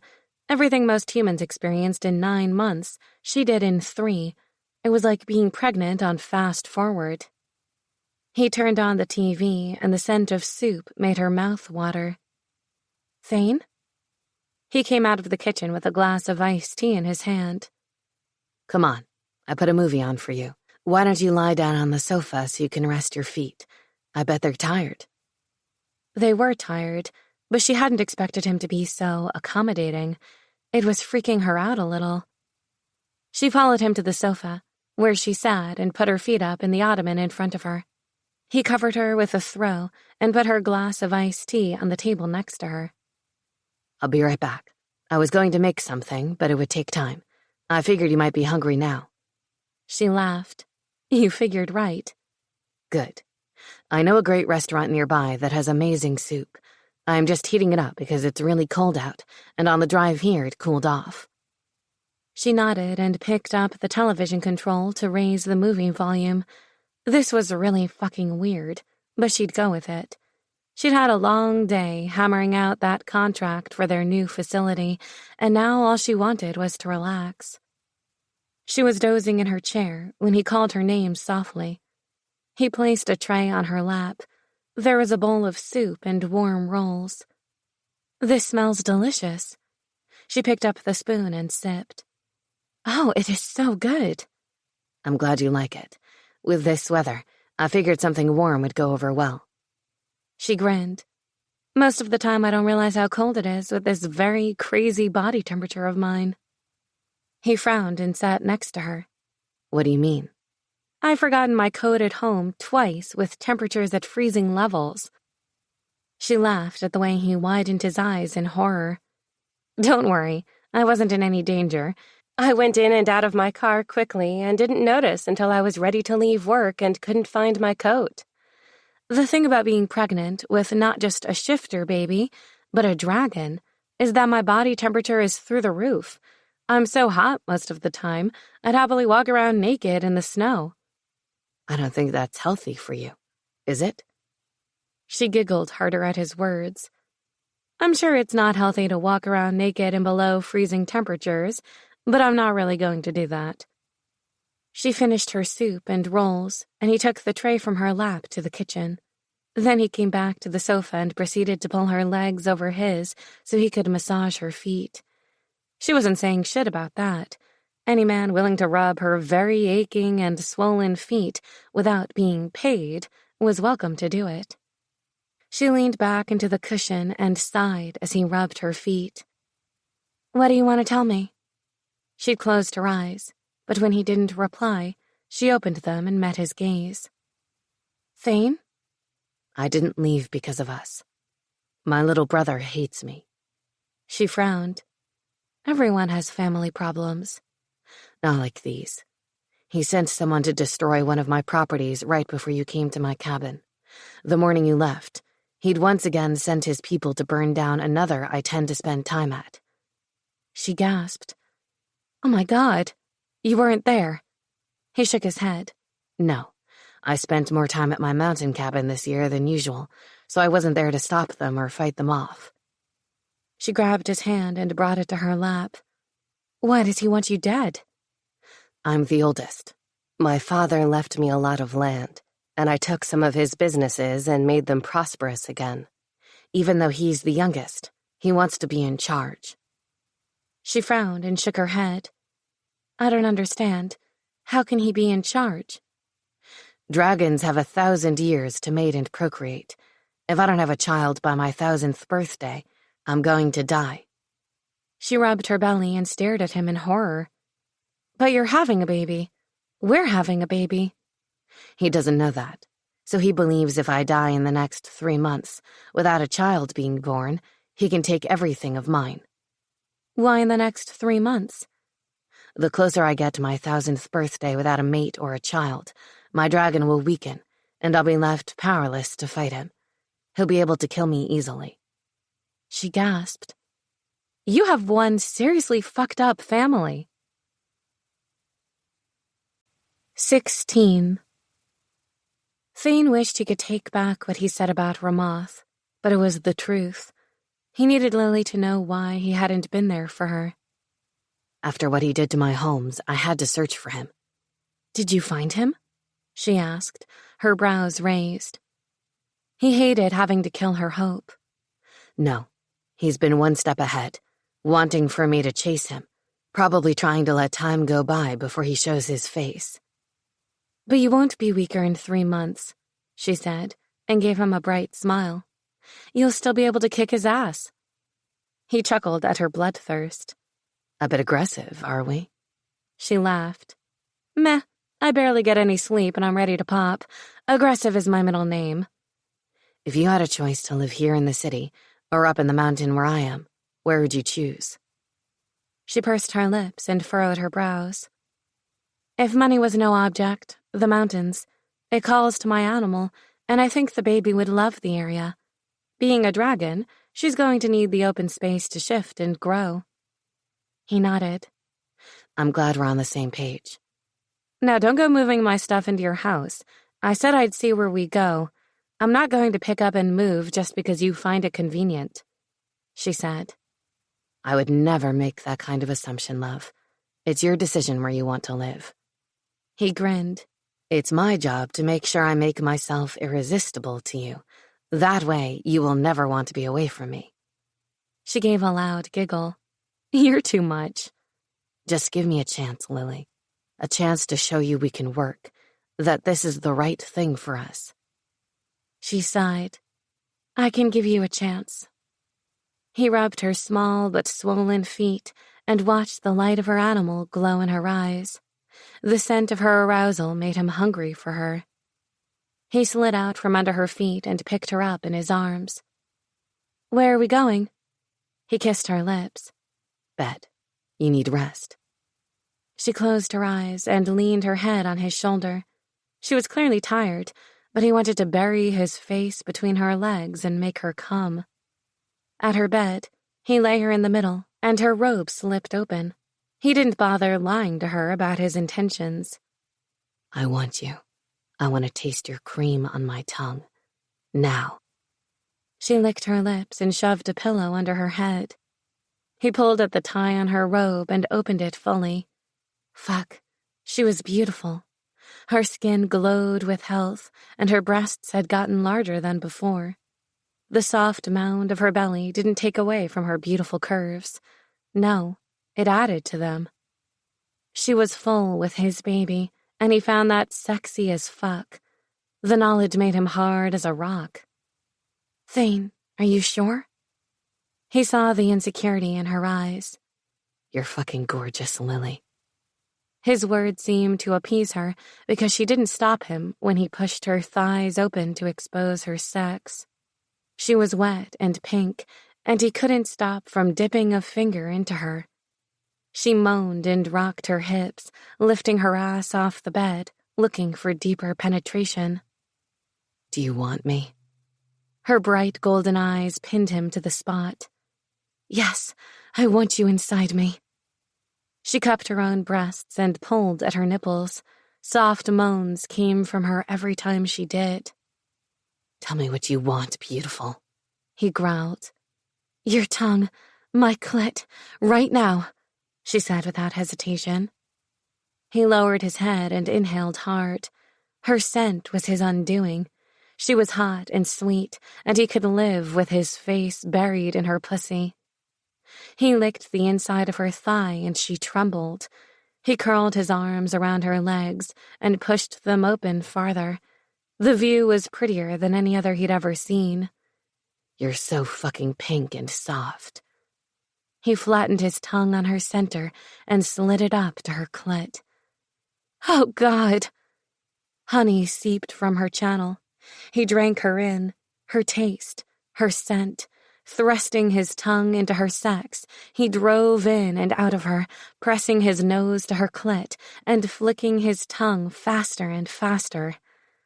Her moans and soft cries made his cock hurt from how badly he wanted in her. His control on his animal almost snapped. He lengthened his tongue and fucked her deeper and harder. Good God, Thane, what the fuck are you doing? Then she moaned and gasped. Don't you dare fucking stop or I'll kill you myself. He chuckled, or tried to, as he continued to thicken his tongue and thrust deeper and harder into her sex. He pressed harder at her clit with his nose, still driving into her with his tongue. The more she cried and moaned, the slicker she got, until she was screaming his name as her pussy contracted around his tongue. He pulled back, happy that he'd gotten her to come, and licking at the honey gliding from her. When he got up, she smiled at him, her eyes blazing gold, and tugged him to her. My turn to taste. He shook his head. Sweetheart, this was for you. She giggled and licked her lips. This is for me, too. Now get over here. 17. Lily watched Thane stand next to her side of the bed. Men as good-looking as Thane didn't usually pay attention to a big girl like her, but there was no doubt that he wanted her. Even pregnant. His erection stood proud, pointing up. His skin felt hot and smooth, velvety. Curling her hand around his cock, she brought her lips to the head of his shaft and took him into her mouth. He filled her mouth, making it hard for her to do anything but suck and pull back. He groaned. The sound made her slick and ready for him. Not that she wasn't already. She gripped his ass cheeks and sucked on his cock. His fingers slid into her hair, and he gripped the long strands, pushing and pulling her head with his thrusts into her mouth. Ah, fuck. She smiled internally. The growl at that moment gave away he was losing control, and she loved it. Her tigress wanted more, to make him lose it completely. Hollowing her cheeks, she sucked harder. Every glide back and forth brought out more groans and grunts from him. His hold on her hair tightened. His thrusts into her mouth turned harder and faster. Saliva dribbled down her chin. His slick cock continued to plunge into her mouth, gliding down her throat and then back out. Christ, Lily, I can't. Your lips are so tight and wet. I'm gonna come, baby. She wanted him to, wanted to see his body lose that last semblance of control. She dug her nails harder into his ass, her fingers clawing and leaving scratches on his cheeks. Ah, fuck. Don't take me deeper. He tensed, his cock hard and pulsing in her mouth. He reared back and she glanced up, still sucking at the head of his cock. His eyes were pure fire. He jerked himself and semen splashed into her mouth. On a pull back, he squirted his cum over her face on her breasts. Is this what you wanted? She licked the cum on her lips. What? For me to cum all over you. He growled and lifted her off the bed, taking her in his arms and pressing their lips together. I fucking love smelling myself on you. Do you? Fuck yes. He stroked his hand over her breasts, massaging his semen into her skin. Not for 1 second have you been out of my mind. My scent in your body, on your skin, my cock inside you. He turned her around. her back to his chest, and sat on the edge of the bed, his legs wide open. He lowered her slowly. With her legs inside his, she sat on his dick. He entered her in a single slide down. "Oh my," she moaned. He curled an arm around her torso, cupping one of her full breasts and immediately tweaking at her nipple. A loud moan rode up her throat. He slid his other hand between her legs, pressing at her clit. Soft kisses rained over the back of her neck. He licked and nibbled her shoulder. She rocked back and forth on his cock, every movement sending her oversensitized body into hyperdrive. It only took a few moments for her muscles to tense and her blood to thicken in her veins. The sound of her moans and his groans filled the room, along with the squeaking of the bed. He pulled and pinched on her nipple. The tight little bud ached from the sensitivity. Her breasts hurt from how swollen they were. Every time he squeezed one, her pussy fluttered around his cock. "Lily, love, I want your sweet cream on my dick." She bit her lips and pressed her head on his chest. Her back arched, and her rocking increased in speed. She wiggled and pushed down to get him in as deeply as possible. Then she'd do it again, and again, until she was panting from how close she was to coming. His finger on her clit thrummed harder. He sucked and bit on the back of her shoulder. The bite alone sent her over the edge. She screamed his name, pushing her pussy down to take him deeper. "Fuck, baby. Yes, your pussy's so hot, so wet, sucking my dick." He bit down harder on her shoulder as the heat of his seed filled her channel and once again drove her through another climax. She was the one to lose control then. Her tigress rose to the surface. She clawed at his legs, leaving long, bloodied scratches on him. "Thane," she gasped, trying to catch her breath. He grunted. She grinned. "If we're going to do this again, and knowing you, we will, I need food." He chuckled and helped her onto the bed. He kissed her lips, sucked her breast into his mouth, and for a second made her forget all about food. Then he placed a lingering kiss on her belly and stood. "I'll get my girls food. Don't want you starving." 18. Lily watched his gorgeous, naked body leave the room. Lord have mercy. What had she gotten into? This man was beyond all her life dreams when it came to sex. Every time he looked at her with his gorgeous blue eyes, that beard that made her want to shove his face in her crotch and his mussed-up hair falling over his brow, she wanted to beg him to fuck her again. How could she possibly think clearly about their future when she'd happily spend the rest of her life with him fucking her senseless? Her baby kicked at that moment. She had to give it a chance, though. At least give him a chance to prove to her he could do what was needed as a father. The fact he'd asked her to give him a chance to show her he cared about her was more than she expected from him. There was no more time to think about things. Once he returned from the kitchen with another plate of soup and rolls, she was too busy eating to worry about anything else. Thane woke to something bumping his hand. He opened his eyes and glanced down. He was spooning Lily, and his hand was on her belly, where his daughter was playing soccer. He was surprised the hard thumps hadn't woken his mate. He rubbed Lily's belly and bonded with his daughter as he moved his hand, and her little kicks followed. His heart filled with love for her and Lily. He realized now how perfect she was for him. His dragon had tried to tell him, but he'd ignored him. Idiot. He needed to do something to show her how special she was to him. An idea formed in his mind. He pushed the long curls away from her face and buried his face in her hair. The sweet scent of apples filled his lungs. He'd been dreaming of apples since their time at his cabin. He snuggled farther into the blankets and sighed. He wished he could do more to help. Her body was growing his baby, and all he could do was get her food and make sure she rested. It didn't seem enough to him. Their night of love-making had tired her out. She'd mentioned something when she was falling asleep the previous night. The conversation rushed to the front of his mind.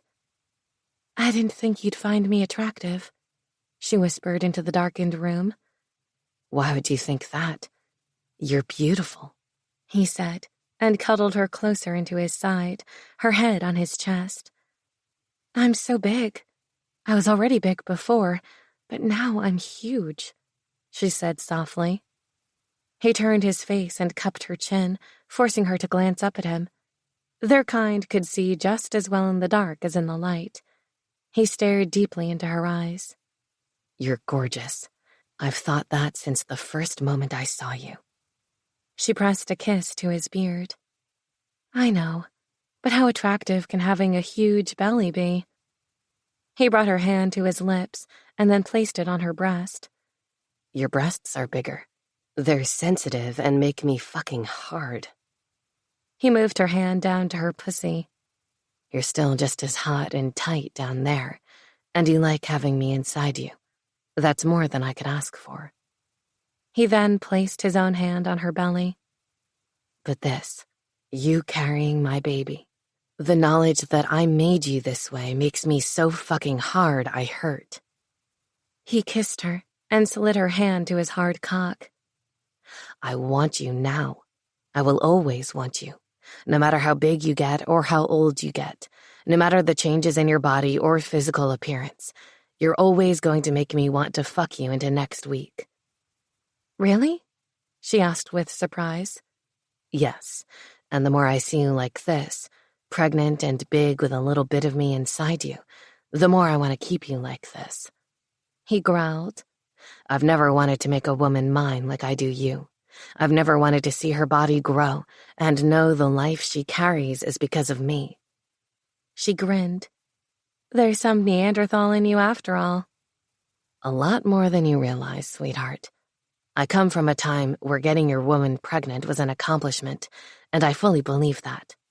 You, pregnant, are the most beautiful thing I've ever seen." He groaned when she stroked his cock. "And I want to keep seeing you this way, full and big with my child. It makes me horny as fuck." She laughed at that. "Who would have thought you got off on pregnant women?" "Not pregnant women. My woman pregnant. There's a difference," he said. Fuck. Thinking of that made his dick hard all over again. He wouldn't wake her, though. She needed her rest. He slid out of the sheets and let her sleep. He had an idea and would need help to make sure he got things right for her. Her happiness was his #1 priority now. He'd find out about her ex and pay him a visit, too. But first, he needed to pamper his mate. Growing a baby was taking a toll on her, and he wanted her rested. 19. Lily woke to the scent of fresh coffee and grinned. She'd had the most amazing night with Thane. While she was still unsure how they were going to work a relationship, or even if he only wanted to do it because she was having his baby, the truth was she couldn't help the way her heart filled with love for him. Not only had he made love to her repeatedly, but he'd said such beautiful things about her body to her. How much she turned him on with her pregnancy surprised even her. She glanced to the side, but knew he wasn't there. A quick peek at the cable box made her gasp. Holy crap, it was almost late morning. She never slept that long. Hell, she was lucky if she got 2 hours in before she had to get up to pee. They'd been up pretty late, but even with that, she got a solid 6 hours of sleep, and that in itself was a miracle. She yawned and got up to take a shower. After putting on the most comfortable clothes she could find, she made her way to the kitchen. "There you are, finally," Thane said, and pressed a hot cup of coffee into her hands. She glanced down at it and took a sip. "How do you know how I like my coffee?" He winked, and her heart did a somersault. "I have connections." She wondered which of her cousins had spilled the beans as she drank her first cup. "I made a full pot, so you can have more." She raised her brows. "You're not going to tell me caffeine is bad for me? Stephanie tries every day. He laughed. You're a shifter. Things are different for you. Thank you. Finally, another person who understands I'm not human and can have my damn coffee when I want it. He chuckled. What do you think I have? A death wish? She shook her head and refilled her cup. Smart man. He glanced down at her feet and frowned. You're going to need shoes, love. Yeah, I know, she groaned. I hate shoes. Why? Putting socks on is a pain in the ass. I couldn't find my boots, and if I get down to search under my bed, I'll probably never get back up again. She said with a sigh. I'll find your boots. Her eyes widened. Really? He nodded. Yeah, just tell me what they look like. They're black and have fur inside. Nothing special, but they're warm enough I don't need to put socks on when I wear them, she said, and sat at the kitchen table to drink her next cup of coffee. He left for a few minutes and returned moments later with her boots in hand. You're my hero, she grinned. Where were they? Under your bed. He laughed and put them on her feet. For once, she didn't have to struggle to slip on the shoes or almost break her leg to turn it so she could pull them on without getting her belly in the way. She sighed in happiness and glanced down at her empty cup. I guess I should figure out what I'm doing today, huh? He shook his head and offered her his hand. Nope. Today, you and I are doing stuff. She smiled at the secretive way he said that. Oh? And what are we doing? You'll see. It's a surprise. First, we're going somewhere, and then I have a different surprise for you. She laughed. It's not my birthday, you know. I know. Your birthday is January 1st. Don't worry, love. I have that marked as well. The smile turned into a frown. Why was he doing all this? She'd already said she'd think about things. He didn't have to go out of his way for her. They drove to a very chic hotel she knew very well, as it was one of the nicest ones in the city. He took her up to the 20th floor to a separate reception area. Hello, can I help you? He smiled at the woman. Thane Drecke. I set up an appointment for Lily today. The other woman perked up and smiled. Of course, Mr. Drecke. So nice to finally meet you. We will take great care of your wife. Don't worry about anything. Lily raised her brows and glanced at him. Thane? He gave her a quick kiss and turned her to face the person waiting for her. He hugged her from behind and whispered by her ear. Don't worry about anything. Just relax. I'll be back to take you to lunch. 20. Lily watched him get back in the elevator and blow her a kiss as the doors closed. Don't worry about anything, Mrs. Drecke. You're in great hands, said the older woman that came out of nowhere in what looked like a pale blue uniform. She smiled warmly at Lily. First, let's feed you. She didn't know what was going on, but food always sounded good. After an amazing breakfast, she was taken to a room where she was given the most amazing oxygen facial. At first, she thought the spa employee was confused, but was soon shown the machine they'd use to pump oxygen into her skin. She worried about side effects with being pregnant, so she quickly Googled the procedure. Realizing there was nothing to be concerned with, she allowed them to work her face and was happy with the process and results. Her face felt like she'd washed it with a really good scrub. Next, they took her for a full-body pregnancy massage. She got to lay on a bed that had a hole in the center to accommodate her belly. Scented oils were not her first choice. As a shifter, scents were usually too strong for her, but they used something so light it hadn't bothered her, and she was able to relax. She swore she fell asleep on the massage table. After that, they took her for a fire and ice manicure and pedicure. She had no idea there could be so much done during a simple mani and pedi. But as she saw, there was lots of massaging, hot towels wrapped around her legs, masks put on her hands and feet, and cooling gels that made her skin feel super refreshed. The spa time ended with her curls getting a trim and a nice wash and blow where they made her crazy curls look fluffy and soft. They even helped her slide her feet into her fuzzy boots again. When Thane showed to pick her up that afternoon, she felt like a new woman. Almost, except for the huge baby she was carrying. Ready for lunch? She nodded excitedly. I didn't think it was possible to get hungry while someone else did all the work, but that's exactly what happened. He grabbed her hand and hugged her to his side. Let's go. I've something special for you. Ooh, more special stuff. You're going to spoil me, and I'll want special days all the time. You should be treated to special days often, sweetheart. I'll make sure of it. They had the most amazing lunch at a small restaurant where he knew the owner. The guy even gave her wine and told her because she was a shifter, it was okay to have a few glasses. She was on top of the world. When they got in his car, she turned to look at him and grabbed his hand. I don't know what could make today any better. Thank you. I didn't realize how much I needed to just do something for me. She leaned back in the car seat and sighed. I've been so preoccupied with baby stuff and work. I'm exhausted. We've got one more place to go, love. I just don't want you to feel this is final. His words worried her for the first time that day. What did that mean? She found out once they got to his cabin. He helped her walk through the foot-deep snow and into the cabin. Then he took her to the second story, down the hallway to his bedroom. If he wanted her in his bed, he only had to tell her. After the day she'd happily give him anything he asked for. Who was she kidding? She'd do that anyway. They stopped a door before his room. She saw how nervous he was by the stiff way he held himself now. He had been so relaxed just moments before. Everything okay?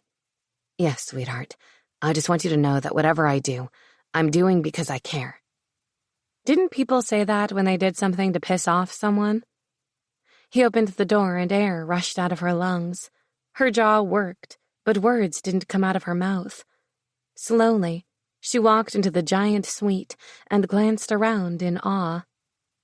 Oh my God, Thane, she finally got out. What did you do? But she already knew what he'd done. Somehow, he'd found out exactly how she wanted her daughter's nursery to look and made it happen in the cabin. The room was decorated in soft browns and greens that brought the outside in.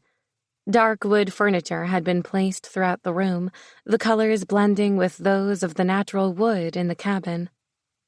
The crib, changing table, dresser, rocker, and other furniture matched in color.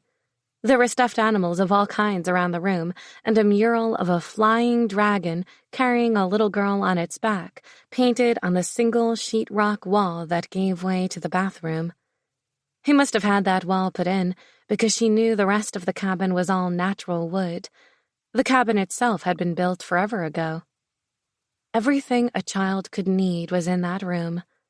An opening led to a second room with enough clothes to last the baby a year. Thane, I'm not asking you to decide to live here, baby, but I want you to have the nursery you envisioned, so I made sure you got it. She turned to look at him. This nursery here, it means you expect me to move in here, no? He shook his head. I had the same thing done to your house. She gasped and widened her eyes. Are you insane? That must have cost a fortune. He shrugged. I don't care how much it costs. Money means nothing if I can't use it to give you what you want. God, the man had a way with words. If she had any doubt before that she needed to give him a chance and see what their life together would be like, that doubt was now dead. Her heart filled with love for him. She couldn't even fathom a man doing all he'd done that day just to make her happy. Give me some time to decide things, Thane. This is a bit rushed, and I want to make the best decision for our baby. Whatever you need, love. I just want to make things easier. Let's go to my home. I want to see that nursery, too. She smiled and grabbed his hand. That act alone made her realize she wasn't doing this alone. She had a partner, one who cared and loved her and their baby. When they got to his car, he got her situated and closed her door. He dug in his pocket for something. He frowned and bent down to her car window. I left the keys in the house. Be right back. He hurried through the back door, searching the entry table, then farther in. Lily sighed and sat back into the leather seat. She couldn't believe this was her life. 2 months ago, she was in such a different place. Everything seemed to be falling into place. A noise outside pulled her from her thoughts. Flapping wings? She glanced up and saw a massive black dragon coming right for her. 21. Thane heard Lily scream from his office. Blood froze in his veins. He ran for the back door and saw Ramoth trying to grab her with his claws. He let out a loud roar and let his dragon loose. It took precious seconds before he was in the air, ready to tackle his brother away from his mate. You found a mate, Ramoth spat through their dragon bond. And it's her. I should have known. What are you doing here, Ramoth? He sent a line of fire directly where Ramoth flew, but he moved too quickly for it to get him. I came to kill you, finally. I didn't expect you to be mated, or having a child. Stay away from my mate, Ramoth. I'll fucking tear you apart. He circled his brother, forcing Ramoth to move away from the cabin and car. Ramoth laughed and blew a plume of smoke at Thane. Don't worry, brother, he said. I'll make sure to kill you all as a family. Thane's anger rose. His dragon flapped his wings and flicked his tail to punctuate a hole into one of Ramoth's wings. His half-brother tried to move, but hadn't been fast enough. Thane chased him. They flew over the mountains and rivers, past the city, and to empty fields.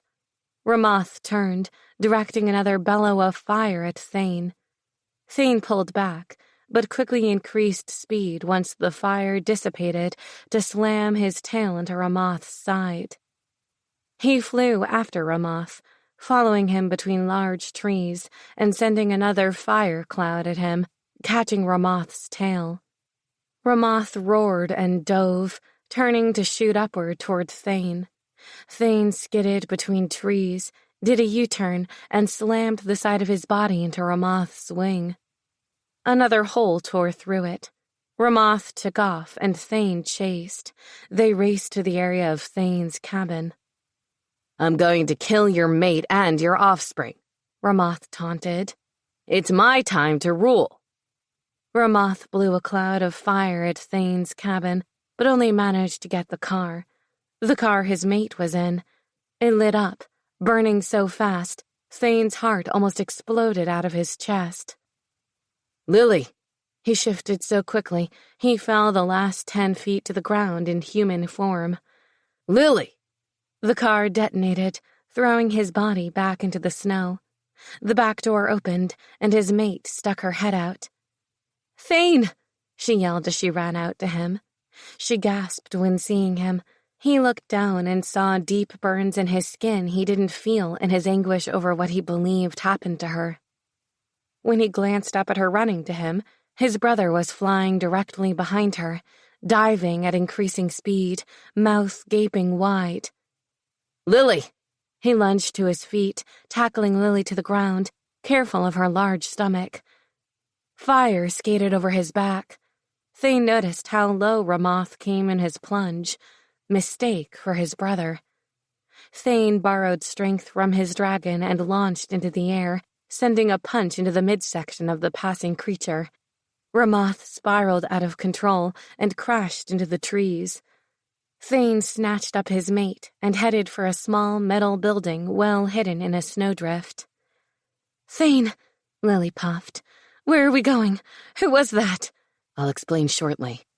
Lily still in his arms, he managed to open the metal door. As soon as he stepped inside, a dim light lit the small room. On another wall, he flipped a switch, and a panel on the floor slid to the side, revealing a stair unit. Lily gasped with surprise. "Thane?" He noted the worry in her voice. He kissed her forehead, carefully stepping down. "It's fine, love. Just sit tight." She snorted. "I don't have much of a choice, do I?"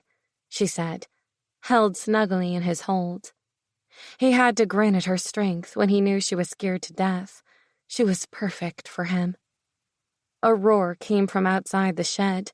When he reached the bottom of the stairs, he slammed his hand against the wall. The floor began to slide back into place. Just before ceiling closed, daylight peeked through, telling him Ramoth demolished the building. He set Lily on her feet and crushed her to him. He blanked his mind of the events and emotions from a few minutes ago that would have devastated him. "Lily, my God, I thought I'd lost you when the car—" His words choked in his throat. He couldn't say it. "No, baby, I'm here." She rubbed his back with her arms wrapped around him. "Nothing happened. You saved me." A roar erupted overhead. "Where are we, Thane? What's going on?" He grabbed her hand and led her through the darkness. "We're in a tunnel I built a long time ago for this kind of situation. I can't believe I'm using it to escape my brother. Ramoth can be such a pain in the ass." She pulled back on his arm. "Your brother is Ramoth?" "Yeah, I told you about him earlier," she said. "Ramoth is the one who knocked my car off the road into the snow," she breathed. He spun around and gripped her shoulders. "What?" "The night we spent together," she started. "That's why I came back to your cabin. He pushed my car and it went off the road. He said he wanted to make sure I wasn't robbing your place."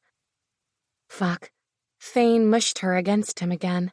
She'd come so close to dying. If Ramoth had an inkling of who she was, there was no doubt in his mind the bastard would have killed her. Now wasn't the time to tell her. He needed to get her safe first. "We'll talk more later," he told her. "Let's get out of here." The tunnel opened into a garage space. He opened the door to the Hummer and helped her in, then got her strapped in. "Thane, where are we?" she asked. "My secret getaway. Kinda like the Bat Cave. Just call it the Drek Cave." He grinned and pecked her on the lips.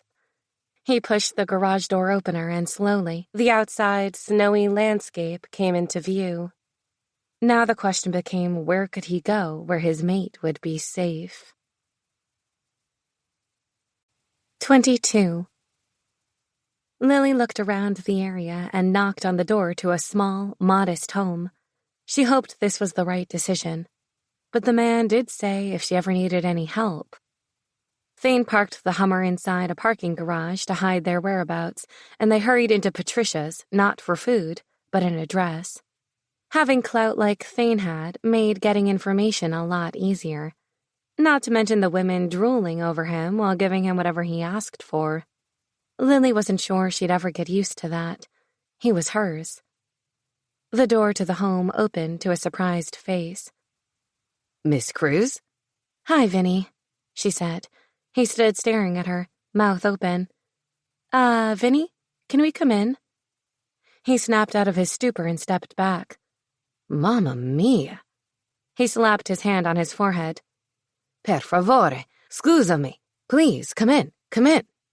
He turned away and rattled off a string of words she didn't understand. From somewhere in the house, a female responded in the same language. Thane whispered into her ear. "Why are we at the maitre d' of Patricia's house?" She turned to him. "How do you know who he is?" Thane's brow bent down. "I may not get out much, but I do get out," he grumped. "Besides, they have the best lasagna this side of the mountain." A tiny woman with an apron draped over her, wiping her hands on a dishcloth, came to an abrupt stop next to Vinny. Her large eyes took in her and Thane. He seemed a giant next to her. Her head actually tipped back to see his face. Vinny mumbled to her. Lily did catch the words Disney on Ice. Immediately, tears filled the woman's eyes, and she stepped toward Lily with open arms. Receiving the hug, Lily hugged the woman back, not understanding a word she said. The woman, still talking, had she taken a breath yet, took her hand and led her into the kitchen and onto a wooden chair at a weathered table. The little lady didn't even know her name, or vice versa. Vinny followed them into the room, his hands flying in the air with his unknown words.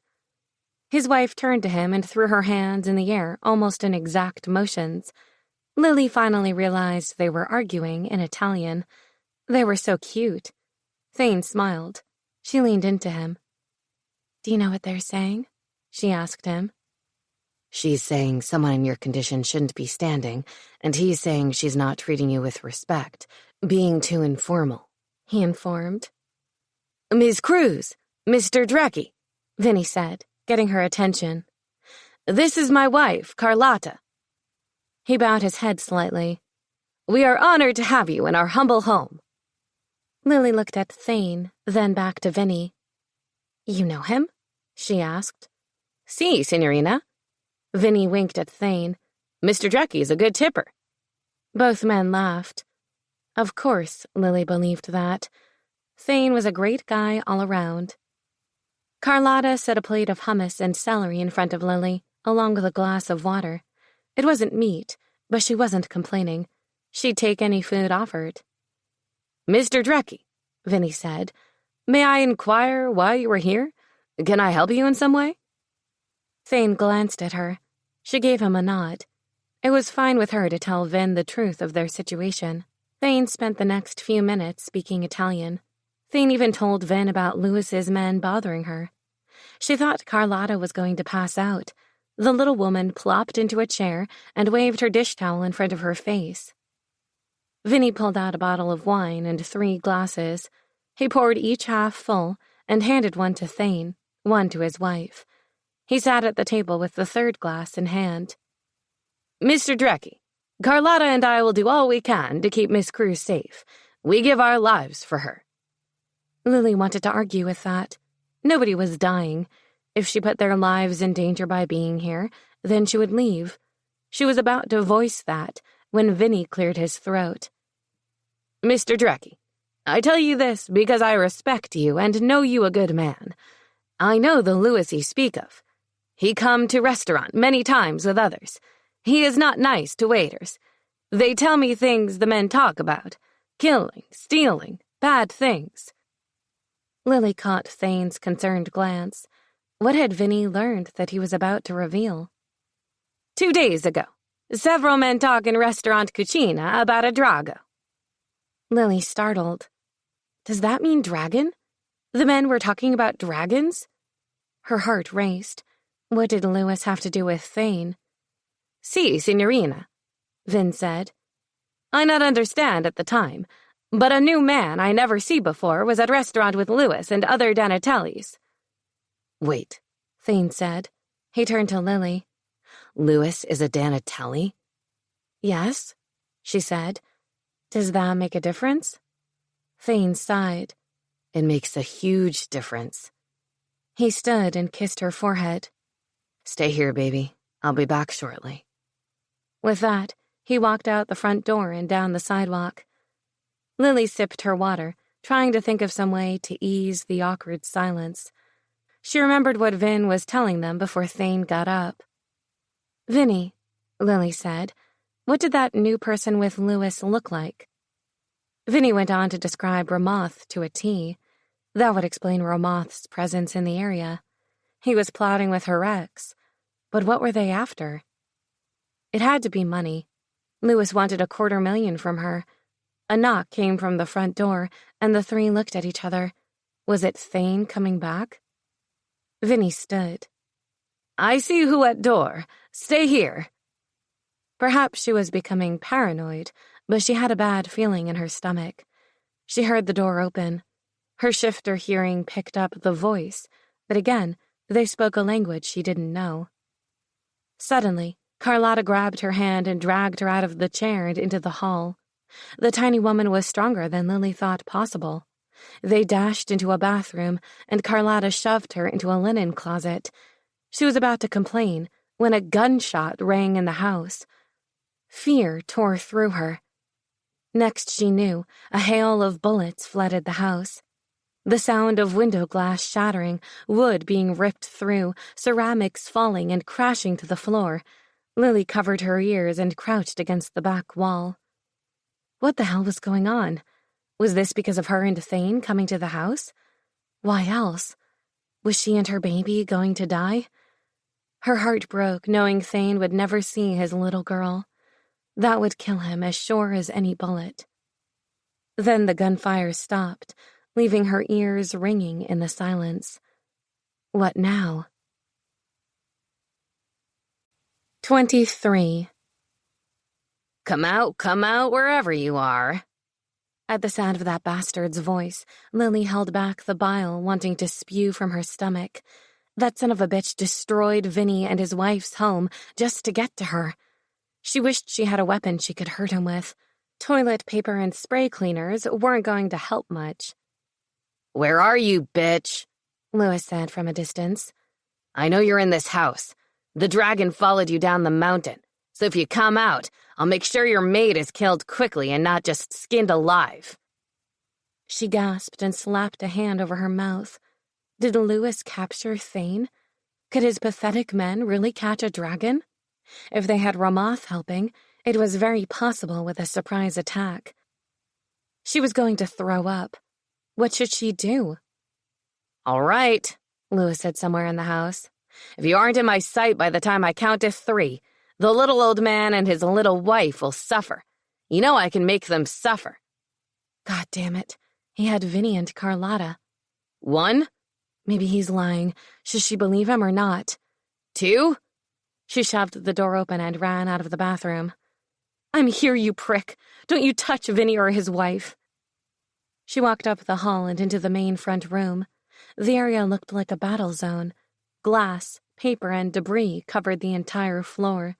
There were places on the furniture where bullets tore through, pulling the stuffing out with their exits.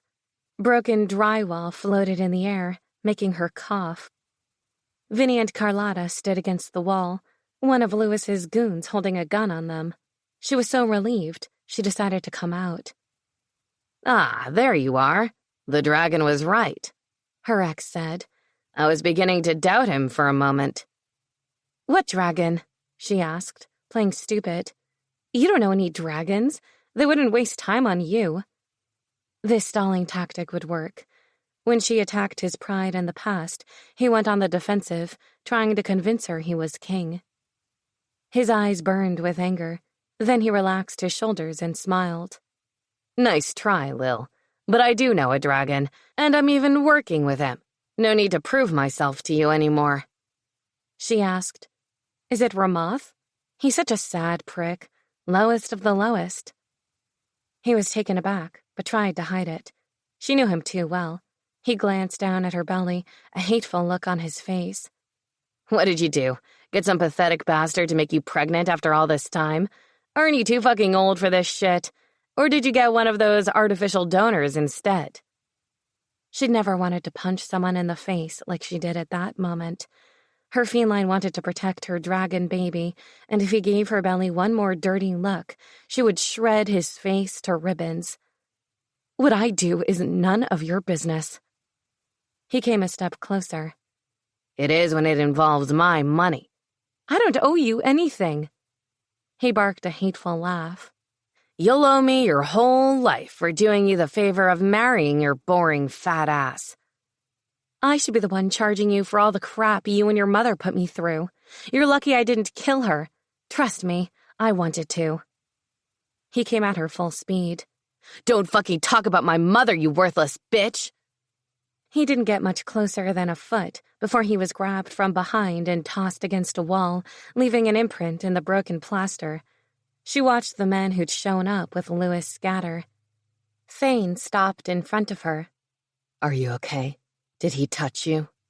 She shook her head. He's just being a pussy and saying I owe him my entire life for him being married to me. I'll handle him. Thane turned to Lewis, who had picked himself up off the floor. Are you fucking crazy? Lewis asked. Do you know what family I belong to?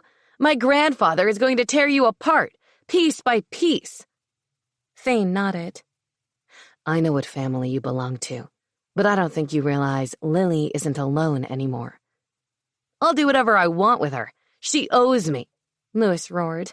He lifted the gun in his hand, aiming at the man she loved.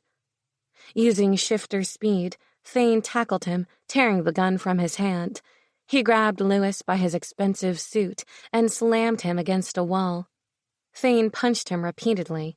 Lewis tried to fight back, but Thane was almost twice his size and a lot angrier. Blood covered Lewis. Then a large group of men showed up at the open front door. Someone yelled for Thane to stop, and he did. She rushed to stand by his side and grabbed his hand. If he had to face trouble, he wasn't going to do it alone. An older man stepped forward. He glanced at Lewis's bloody face and then back and forth between Thane and Lily. Lewis started laughing then, as if the whole thing was the biggest joke in the world. "Now you've done it, dragon. Your days are numbered." The older man frowned at Lewis. "Weren't you married to Louis?" The man asked her with an Italian accent. Lily nodded. Was is correct. "Why did you divorce?" She opened her mouth to answer, but Lewis got ahead of her. "Because she's Louis," the old man snapped. "I asked her a question, not you. Quiet, nipote." Lewis didn't love me, and I didn't love him. He verbally abused me, and he stole every cent I had. His mother encouraged him to mistreat me, and though we only lasted 6 months married, it was enough to destroy my views of marriage. She admitted to the old man. He still says I owe him for the time he wasted married to me. The old man nodded and turned to Thane. "Draghi, seems you are correct." "Thank you, Donatelli," Thane said, nodding at the man. Lily blinked, realizing they knew each other. This got more and more interesting by the second. "What more do you know of this?" the old man asked. Thane rubbed his bloodied knuckles. "Lily's my mate. Your grandson has been sending men to harass and try to scare her. Luckily, she's a fighter and doesn't scare easily. But she's pregnant with my child, and I will kill your grandson before he lays a hand on her." She gulped at the cold way he mentioned killing Lewis. Her baby kicked as if to say, "Go, Daddy." The old man waved a hand in the air. "That won't be necessary. He will never go near her again," he said, and met Lewis's surprised gaze. "Or I will kill him myself. This is not how we treat our family, Lewis." He gave his men a hard look. "Get him out of my sight before I do something I regret." The men took Lewis away. Lily noticed he didn't even attempt to look at her or bother to say anything. Thane held on to Lily's hand and met the older man's sharp gaze. "I'm going to take your word he won't be a problem again, Donatelli." The older man nodded. "I apologize on behalf of my family. He won't ever attempt to contact your mate again. Of this, you can be sure." With this, the man and his entourage walked out and got into their cars parked along the street. Thane closed the front door as much as one hinge would allow. Lily hurried to the couple still plastered to the wall. She threw her arms around both. "I'm so sorry." Tears filled her eyes. "I didn't mean to bring them to your beautiful home. We didn't know they followed." "That would be my fault," Thane said apologetically. "I don't know how my brother knew where we were." Carlotta wiped away Lily's tears with her apron. "Only things," she said. "Life important most." The little lady put her hand on Lily's round stomach. Thane wrapped her in his arms. "Agreed," he said. 24. A couple days later at the cabin, Lily glanced up from the paper she held while relaxing on the sofa in front of the fire. A lot had happened in the last day and a half. Thane hired a real estate agent to find a new home for Vinny and his wife, one large enough for a little granddaughter Lucy and all her cousins to come and visit at the same time. Thane said he'd pay for it, no matter the cost. He also sent out a message that Ramoth was certain to get it. If he showed his face again, or messed with her, Thane and Saxon would kill him. She felt sure Ramoth bugged out once his partners in crime were taken down, but she'd stay around Thane for a while, just to make sure. She still wondered what Ramoth and her ex had planned together. She'd probably never know. Her eyes fixed on her gorgeous man sitting in the recliner, laptop on his thighs. "You know," she started, "I never asked how you knew the Donatelli clan. Is that where you went when you left Vinny's?" Thane looked up from his computer. "I saved the old man's life, and that of his father, twice." Her eyes got big. "You were around that long ago?" She bonked her hand on her forehead. "Never mind. I forgot you dragons live a few years longer than we other shifters do." She read somewhere that pregnancy made the expecting mother say stupid things. Well, not exactly, but she'd blamed the dumb question on that. A grin lightened his face. He was so handsome when he smiled. "There's somewhere I want to take you," Thane said. He stripped out of his clothes and walked toward the back door. She tried to keep up with him, but with a huge dragon baby in her belly, it was hard to do. "Thane, what are you doing? It's cold." He turned and winked at her. Damn sexy man. This was how he'd gotten her to agree to everything lately. All he did was give her one of those, "I'm going to fuck your brains out" looks, and she turned stupid. Maybe that was the problem with her. "Put your coat on, love," he said, and grabbed a bag as he walked out. She lifted the massive blanket he'd gotten her, which he called her coat, and threw it on. The thing was so long it landed at her ankles, but fit roomy like a dress. Once they were outside, he put the bag down and shifted into his dragon. She never tired of the iridescent blue scales and his gorgeous wings. She'd never seen a sapphire dragon, and knowing she was mated to one was almost too much to believe. The dragon lowered to the ground and motioned with his head. "Get on, sweetheart." She frowned, still getting used to the idea they could communicate telepathically. She picked up his bag, slipped it across her body, and climbed on his neck. "Is this safe?" "Would you rather I carry you in my claws?" She thought about it. "If you promise to go slow, I will ride your back." "Sweetheart, I'd never allow you to get hurt. Slide your hands between my scales to get a grip to hold on." On his back, she slipped her hands under a set of scales and felt Thane's skin pulsing hot. She wrapped her hands around other scales, and then they were off. Flying over the mountains, she got a chance to see the rivers and sunset as he soared farther from their home to land she didn't recognize. After an hour, which felt like an eternity when she had a baby pressing on her bladder, they landed in an open forest patch. She wasn't sure where they were, but it wasn't as cold as their mountain. She got down and watched him shift into his too sexy human body. He took the bag from her and threw on the jeans and t-shirt in it, not bothering with shoes. Arm in arm, he guided her through the trees. In the distance, she saw a big Victorian house. It was massive, almost mansion-like. "Whose house?" "You'll see," he said, and helped her inside. They went in the back door. There was a note on the kitchen island from someone who said they left food in the fridge and the pantry stocked. "I'm getting the feeling you know this place," she said, and followed him into what looked like a huge parlor. He continued holding her hand.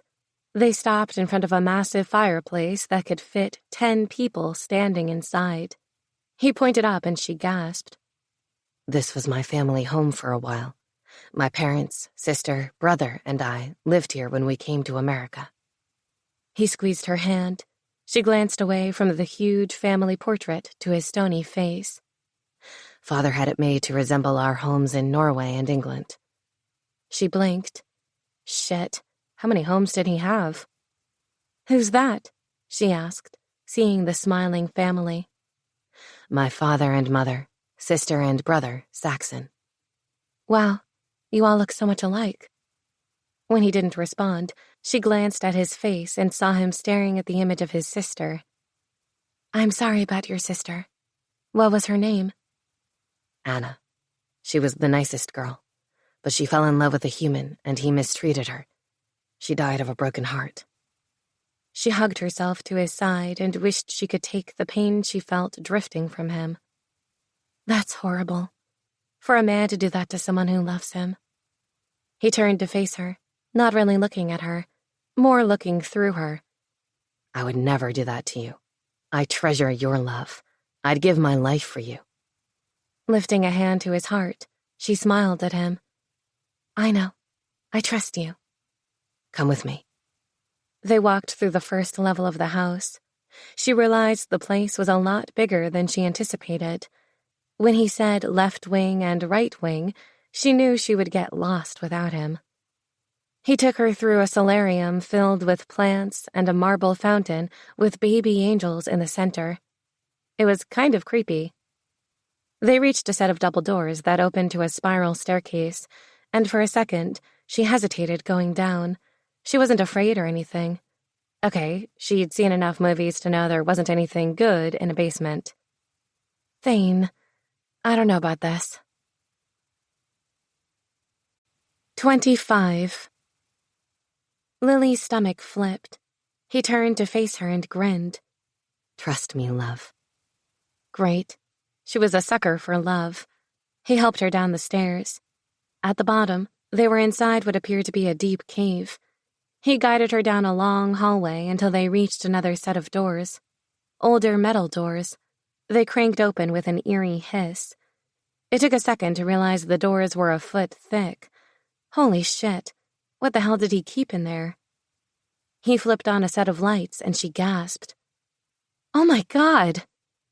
Cases of jewels sat scattered over the giant room. Gold, diamonds, so many precious stones of all colors, shapes, and sizes. She took a step forward and stopped, glancing around the cavernous room. It's like every missing treasure from every pirate ship in history found its way in here. He barked a laugh and moved to the other end of the room. You have a very creative mind, sweetheart. The whole place was surreal. She couldn't believe her eyes. It was like being inside Tiffany's. What is this place? This is my lair. Every dragon has one. I moved my treasures down here when I inherited the house. But how did you get so many jewels? I mean, she did a full circle. There must be like billions of dollars in this room alone. There is, he said in a serious tone. I'm close to 1,000 years old, Lily.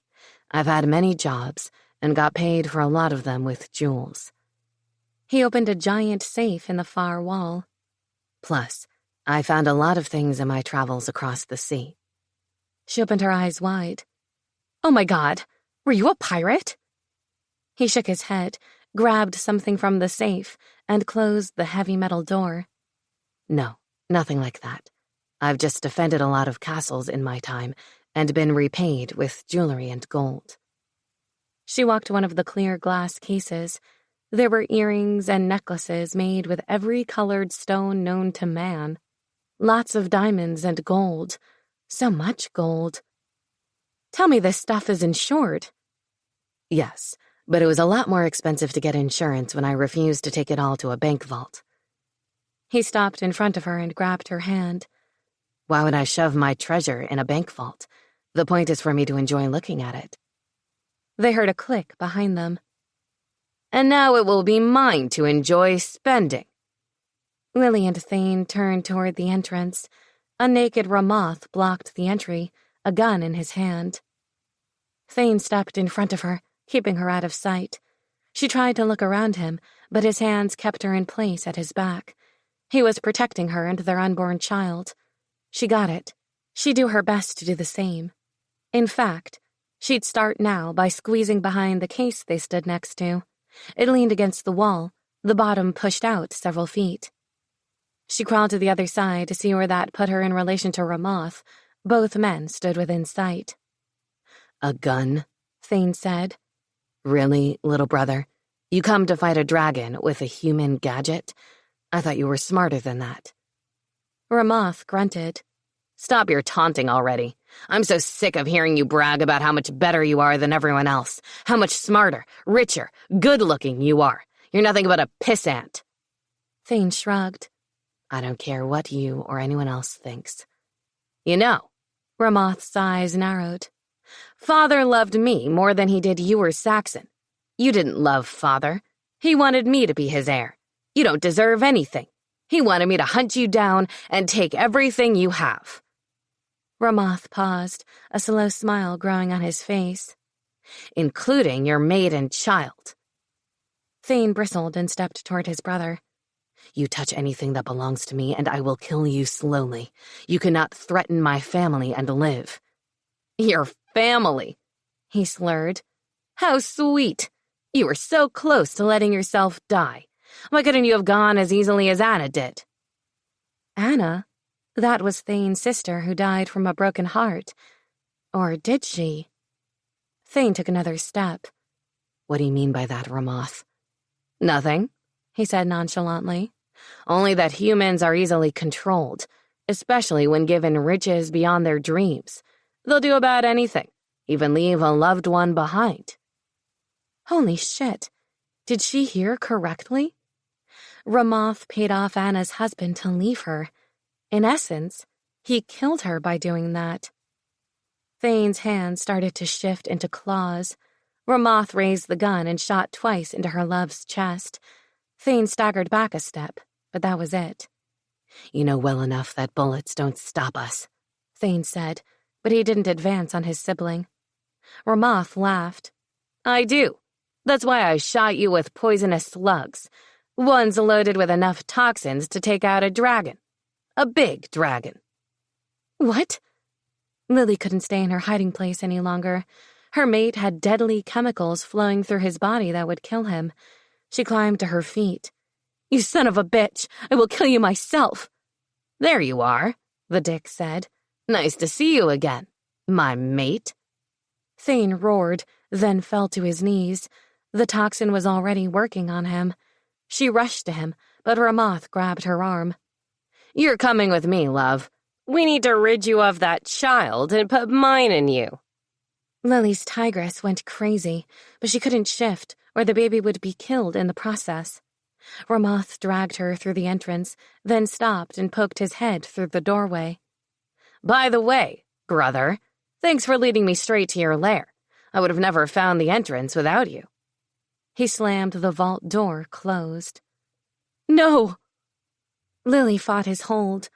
Her hand shifted to claws, and she tried to rake them across his face, but he was too fast. His fist came up and smashed into her head. You're not being a good girl, he said. Her vision spun and legs gave. The bastard's grip on her arm kept her from hitting the ground. At the clearing in the woods, Ramoth pulled her around to face him. Since I'm feeling magnanimous, I'll give you a choice.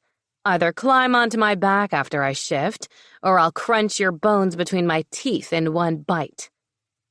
To emphasize his point, he leaned into her face and snapped his jaw inches from her nose. She jerked back from the dick. He laughed and shifted. She had little choice. She couldn't run, couldn't attack, couldn't shift. Ramoth was going to kill her child and impregnate her with his own. She'd kill herself and her child before she let him lay a hand on her. She'd end it on her terms, and she knew how. 26. Thane lay on the floor of his lair, poison racing through his bloodstream. After all these years, finding his mate and giving life to a baby, he would die at the hands of his bastard brother. No, he couldn't die yet. Ramoth had his mate. He would remain alive until he saved her and killed the little shit. He would stay alive. Climbing to his feet, Thane felt his head spin, but shook it off and made his way out the door and up the stairs. He stumbled onto the front porch and saw Ramoth launch into the air, Lily on his back. Thane fell to the ground and forced his body to shift. He told his dragon to stop being a pussy and get his ass in the air. Their mate and child needed them. A shot of adrenaline whipped through him, momentarily overcoming the effects of the toxins. He spread his wings and took off after Ramoth. Being bigger with stronger wings, he easily gained on his brother. He spoke telepathically to his love. Hold on tight, Lily. Her head snapped around and she saw him. So many emotions raced through her gaze, mostly love. Thane, you're alive, she thought to him. Yes, my love. We need to get you to safety so I can finish him. She faced forward and looked to hunker down. Thane dove closer to Ramoth and chomped down midway up his tail. The smaller dragon roared and pulled back. If Lily hadn't a solid hold, she would have rolled off Ramoth. Ramoth sent a plume of fire at him. He wasn't as nimble as he usually was, and unable to dodge the flame. His scales blackened, but he wasn't too injured. He opened his mouth to return the fire, then realized the true situation. Any attack he initiated on Ramoth could hurt Lily. He literally could do nothing to Ramoth. The look on Lily's face told him she realized the predicament, too. His brother's laughter rang in his head. "At a loss for what to do, dear brother. Don't want to kill your mate, do you?" The taunt sent fury through him. "Put her down, Ramoth, and we will settle this like dragons," Thane said. He was becoming winded by the effort needed to stay aloft. He wouldn't last much longer. "I'm not stupid, Thane. I'm not a dragonling like you've always treated me. You've never seen me as an equal," Ramoth complained. "Now I'll show you who the stronger dragon is." Thane snorted. "You're pathetic, Ramoth. No wonder Father kept your birth quiet. He could see what type of dragon you were from the moment you were born." Fury rolled through his brother's eyes. Then the bastard grinned. With a twist of his wings, he flipped in the air. Fear shot through Thane's body. Lily screamed as her feet dangled in the air. Thank God her clutch was tight. Ramoth rolled back over. "Need I remind you what the consequences of pissing me off are?" Ramoth sneered. Thane felt himself slipping away from consciousness. "Thane," Lily said on their private channel, "I know how to end this." Fear and excitement battled in her expression. "How?" he asked. "Do you trust me, my love?" she replied.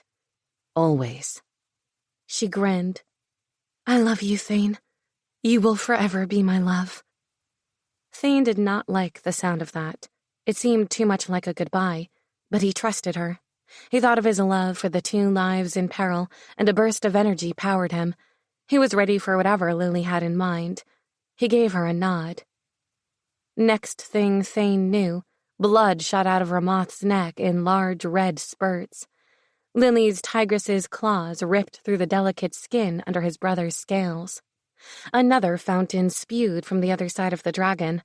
A tremendous roar shook the air. Dark liquid rained on the earth below. Ramoth twisted, slinging blood everywhere. Lily slipped off his back, no longer having a hold.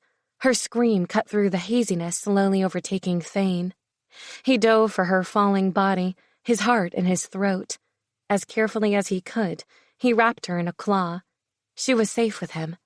But how safe was he? Their speeding descent was too much for Thane to pull out of. He was too weak. In the end, he had failed his mate anyway. The trees of forest below became clearer the closer they got. His turn to say goodbye. "You were my only, Lily. Over 1,000 years, and only you ever touched my heart." Thane banked his body to the side, making sure his claw with the precious cargo remained secure.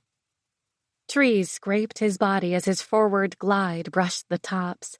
He tucked his wings in, and his body tore through the woods, leaving a trail of destruction behind. "Thane!" Lily cried. "No!" He closed his eyes, and his world turned dark. 27. Lily paced the bedroom floor between the nursery and Thane's bed. "How long before the cure works?" she asked Saxon. "If it works," he replied. "I don't know. I don't even know if it is a cure. Ramoth had so much shit at his lair, it was hard to know what anything was." "Really?" Lily stopped and stared at Thane's loving sibling. "What else did you find there?" "He had the entire setup to make the poisoned bullets. I found thousands of rounds ready to be loaded. I think Ramoth was planning a war," he said. "Against who?" "I'm not sure, but I found several emails on his computer to a Louis Danatelli talking about Thane's collection of jewels," Saxon informed her. Things clicked into place for Lily. Her ex and Ramoth had been working together to find Thane's lair and all the priceless treasure in it. The two men had planned to use her for ransom, but Lewis's grandfather, head of the crime syndication, put an end to that the night they destroyed Vinny's home. After that, Ramoth must have been waiting, anticipating that Thane would take her to his lair now that they were officially mated. A groan came from the large bed. "Thane!" Lily stumbled over herself to get to him. Sweat covered his face and had soaked into his pillow. The cool cloth on his forehead did little. "Thane, baby, wake up." Her love rolled his head, and his eyes fluttered open. "Lily, you're alive." She squeezed his hand. "And so are you," she said, tears filling her eyes. Saxon came up behind her and looked down on her mate. "You can thank me by getting your dragon to purge Ramoth's crap from your blood so I can go out and find my mate, now that you finally have." He rolled his eyes. "You always have taken forever to do things, Thane. Dad said you were methodical. I call it slow." Lily laughed, but she saw the love in Saxon's eyes for his brother. Thane gazed at his brother like he'd never seen him before. "Why are you here? What happened?" Thane drawled. Saxon smiled at Lily. "Such appreciation. Older brothers." He shook his head. Lily refolded the cloth on her mate's forehead. "Saxon brought us back to your cabin. He came here looking for you after he raided Ramoth's lair and found some interesting stuff, including an arsenal of toxic ammunition." His brother picked up the story from there. "When I saw your clothes piled up on the living room floor, brother, you really should lock your front door when you take off on jaunts. I figured you two were out flying. After waiting forever, I decided to follow your scent to see where you were." "That's when he found us," Lily cut in. "We had just landed, or crashed, really." Thane asked, "What about Ramoth?" Saxon sighed. "I took care of the body. Ashes to ashes for him now." Thane nodded. "Rest, brother. Let your dragon use the antitoxin to finish healing you." Thane closed his eyes. Lily laid his hand on the bed, but his grip suddenly tightened on hers. She looked at him. His one eye was open. "I love you, Lily." She kissed his lips. "I love you too," she said. She felt his body relax and fall into slumber. 28. It was the night of the winter ball. Thane slipped his tux jacket on and went looking for his wife. He could hear her in the nursery, talking to their daughter. She had her back to him, and he got a great view of how the strapless gold dress fit over her abundant curves, flowing to the floor. He was delighted when she decided to move into the cabin and sell her place in town. She had reworked her job schedule with Tina, allowing her to work from home when possible. He never wanted her out of his sight, but he knew that was a bit overreacting. She insisted on going to the bathroom by herself. God, she made him laugh. He loved her, and tonight he was showing her how much. "Now, how are my girls?" he said, kissing the back of her neck. She'd picked up her hair into some strange dew that left her curls dangling from a top knot. "Well," Lily said, "Kellyanna is ready to go now that she's been changed a second time," she said, looking down at the smiling baby. Their daughter's blue eyes and blonde hair were so like Thane's, it surprised him how little she looked like his mate. Except for the smile, then she was all her mom. Even at 2 months old, Kellyanna managed to turn him to mush with a single look, much like her mother. She handed him the baby dressed in a soft ivory dress with golden edges to match her mother. "You hold her so I can get my earrings on and we can go." Thane's heart exploded with love every time he looked at his wife and daughter. They were his life. He didn't know how he ever considered never mating or having children. Now he kicked himself for ever thinking that way. He sat on the rocker and spoke softly to his child, telling her of the times when he'd been a young dragon, seeing the world change around him. She fell asleep in his arms, her head resting on his arm and her body snuggled up into his chest. He'd never take these moments for granted. Lily returned to Kellyanna's room and stopped at the entrance. The sight before her filling her with so much emotion, her face hurt from the smile on it. She'd been right. Thane was an amazing father. He'd given his all for their daughter and her. After he'd killed Ramoth, she'd worried he'd grow distant, but the opposite happened. He introduced her to Saxon, and soon the brothers were visiting each other regularly.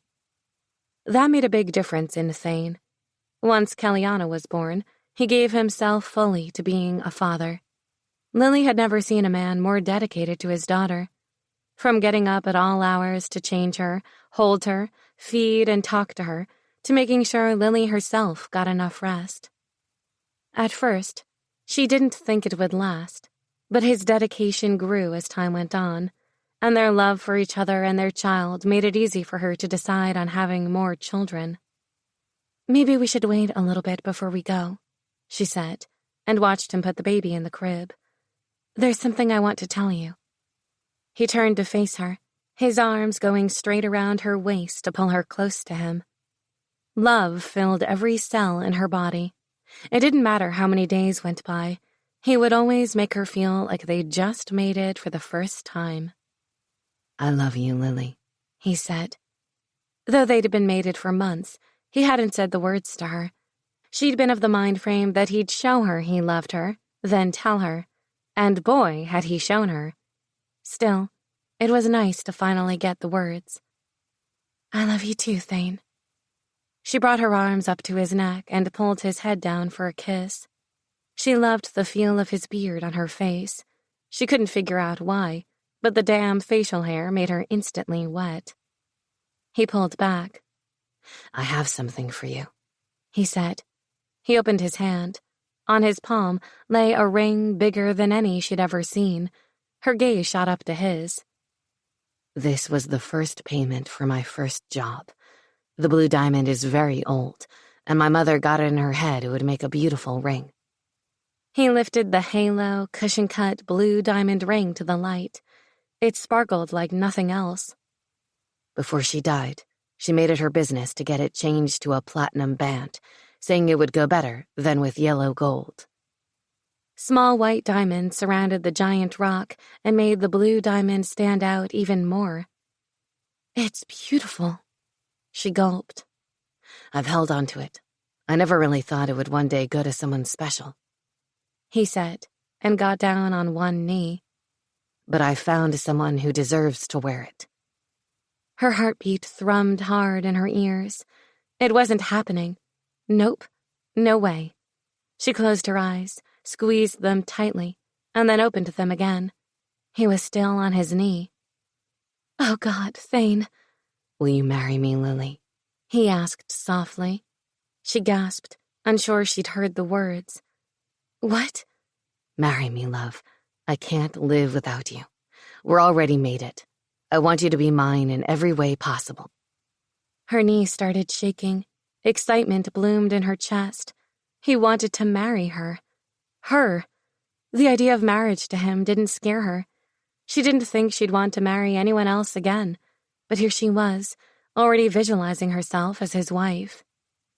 "I don't know what it is about you, but I can't say no," she sputtered, her eyes filling with tears. "Yes, I'll marry you." He slipped the beautiful ring on her finger, and it fit. She took that as a sign this was exactly the way they should be, together. He stood and pulled her into his arms. "You won't regret it, love. I'll make sure of it," he said with conviction. They kissed, and it was more than just heat and want. It was the feeling of coming home. He was her home, the home she never thought she'd find. "Oh," she said between kisses, "I have news for you." "What?" He peppered kisses down her neck.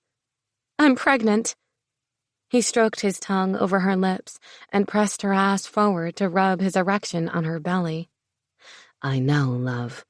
"I figured you did, but I still wanted to tell you. We're having a boy this time," she said between kisses. He rocked into her and her pussy got slicker. "I know that too." She moaned and pulled him out of the nursery and into the hallway, closing the door behind him. "I do know something you don't." "What's that?" he asked, nibbling on her jaw. The ball doesn't officially start for another 2 hours, and the helicopter is coming to pick us up in an hour and a half. He pulled back, his eyes glowing with his dragon. When did you change the pickup time? When I realized seeing you in a tux would make me really horny, and I wouldn't want to wait until the end of the night to get you out of your pants, she whispered and pulled him close. He lifted her skirt, pushing her underwear to the side and slipping 2 fingers between her slick folds. A groan left his throat. Have I told you how fucking smart and beautiful you are today? She giggled. Yes, but you can tell me again, once you figure out how to fuck me in this dress without creasing it. He laughed. Love, I can fuck you without messing up your hair. She slid her hands down to his pants and started lowering his zipper. Then you better get to work, dragon. I want you in me in the next 30 seconds. He kissed her again, his lips bruising with how hungry their kiss was. Your wish is my command, love. Anything and everything for you. The end. This has been Dragon Baby, Paranormal BBW Shapeshifter Dragon Romance, Night and Day Inc. Book 5. Written by Millie Taiden. Narrated by Lauren Sweet. Copyright, Lifetime, by Millie Taiden. Production copyright, 2018, by Millie Taiden.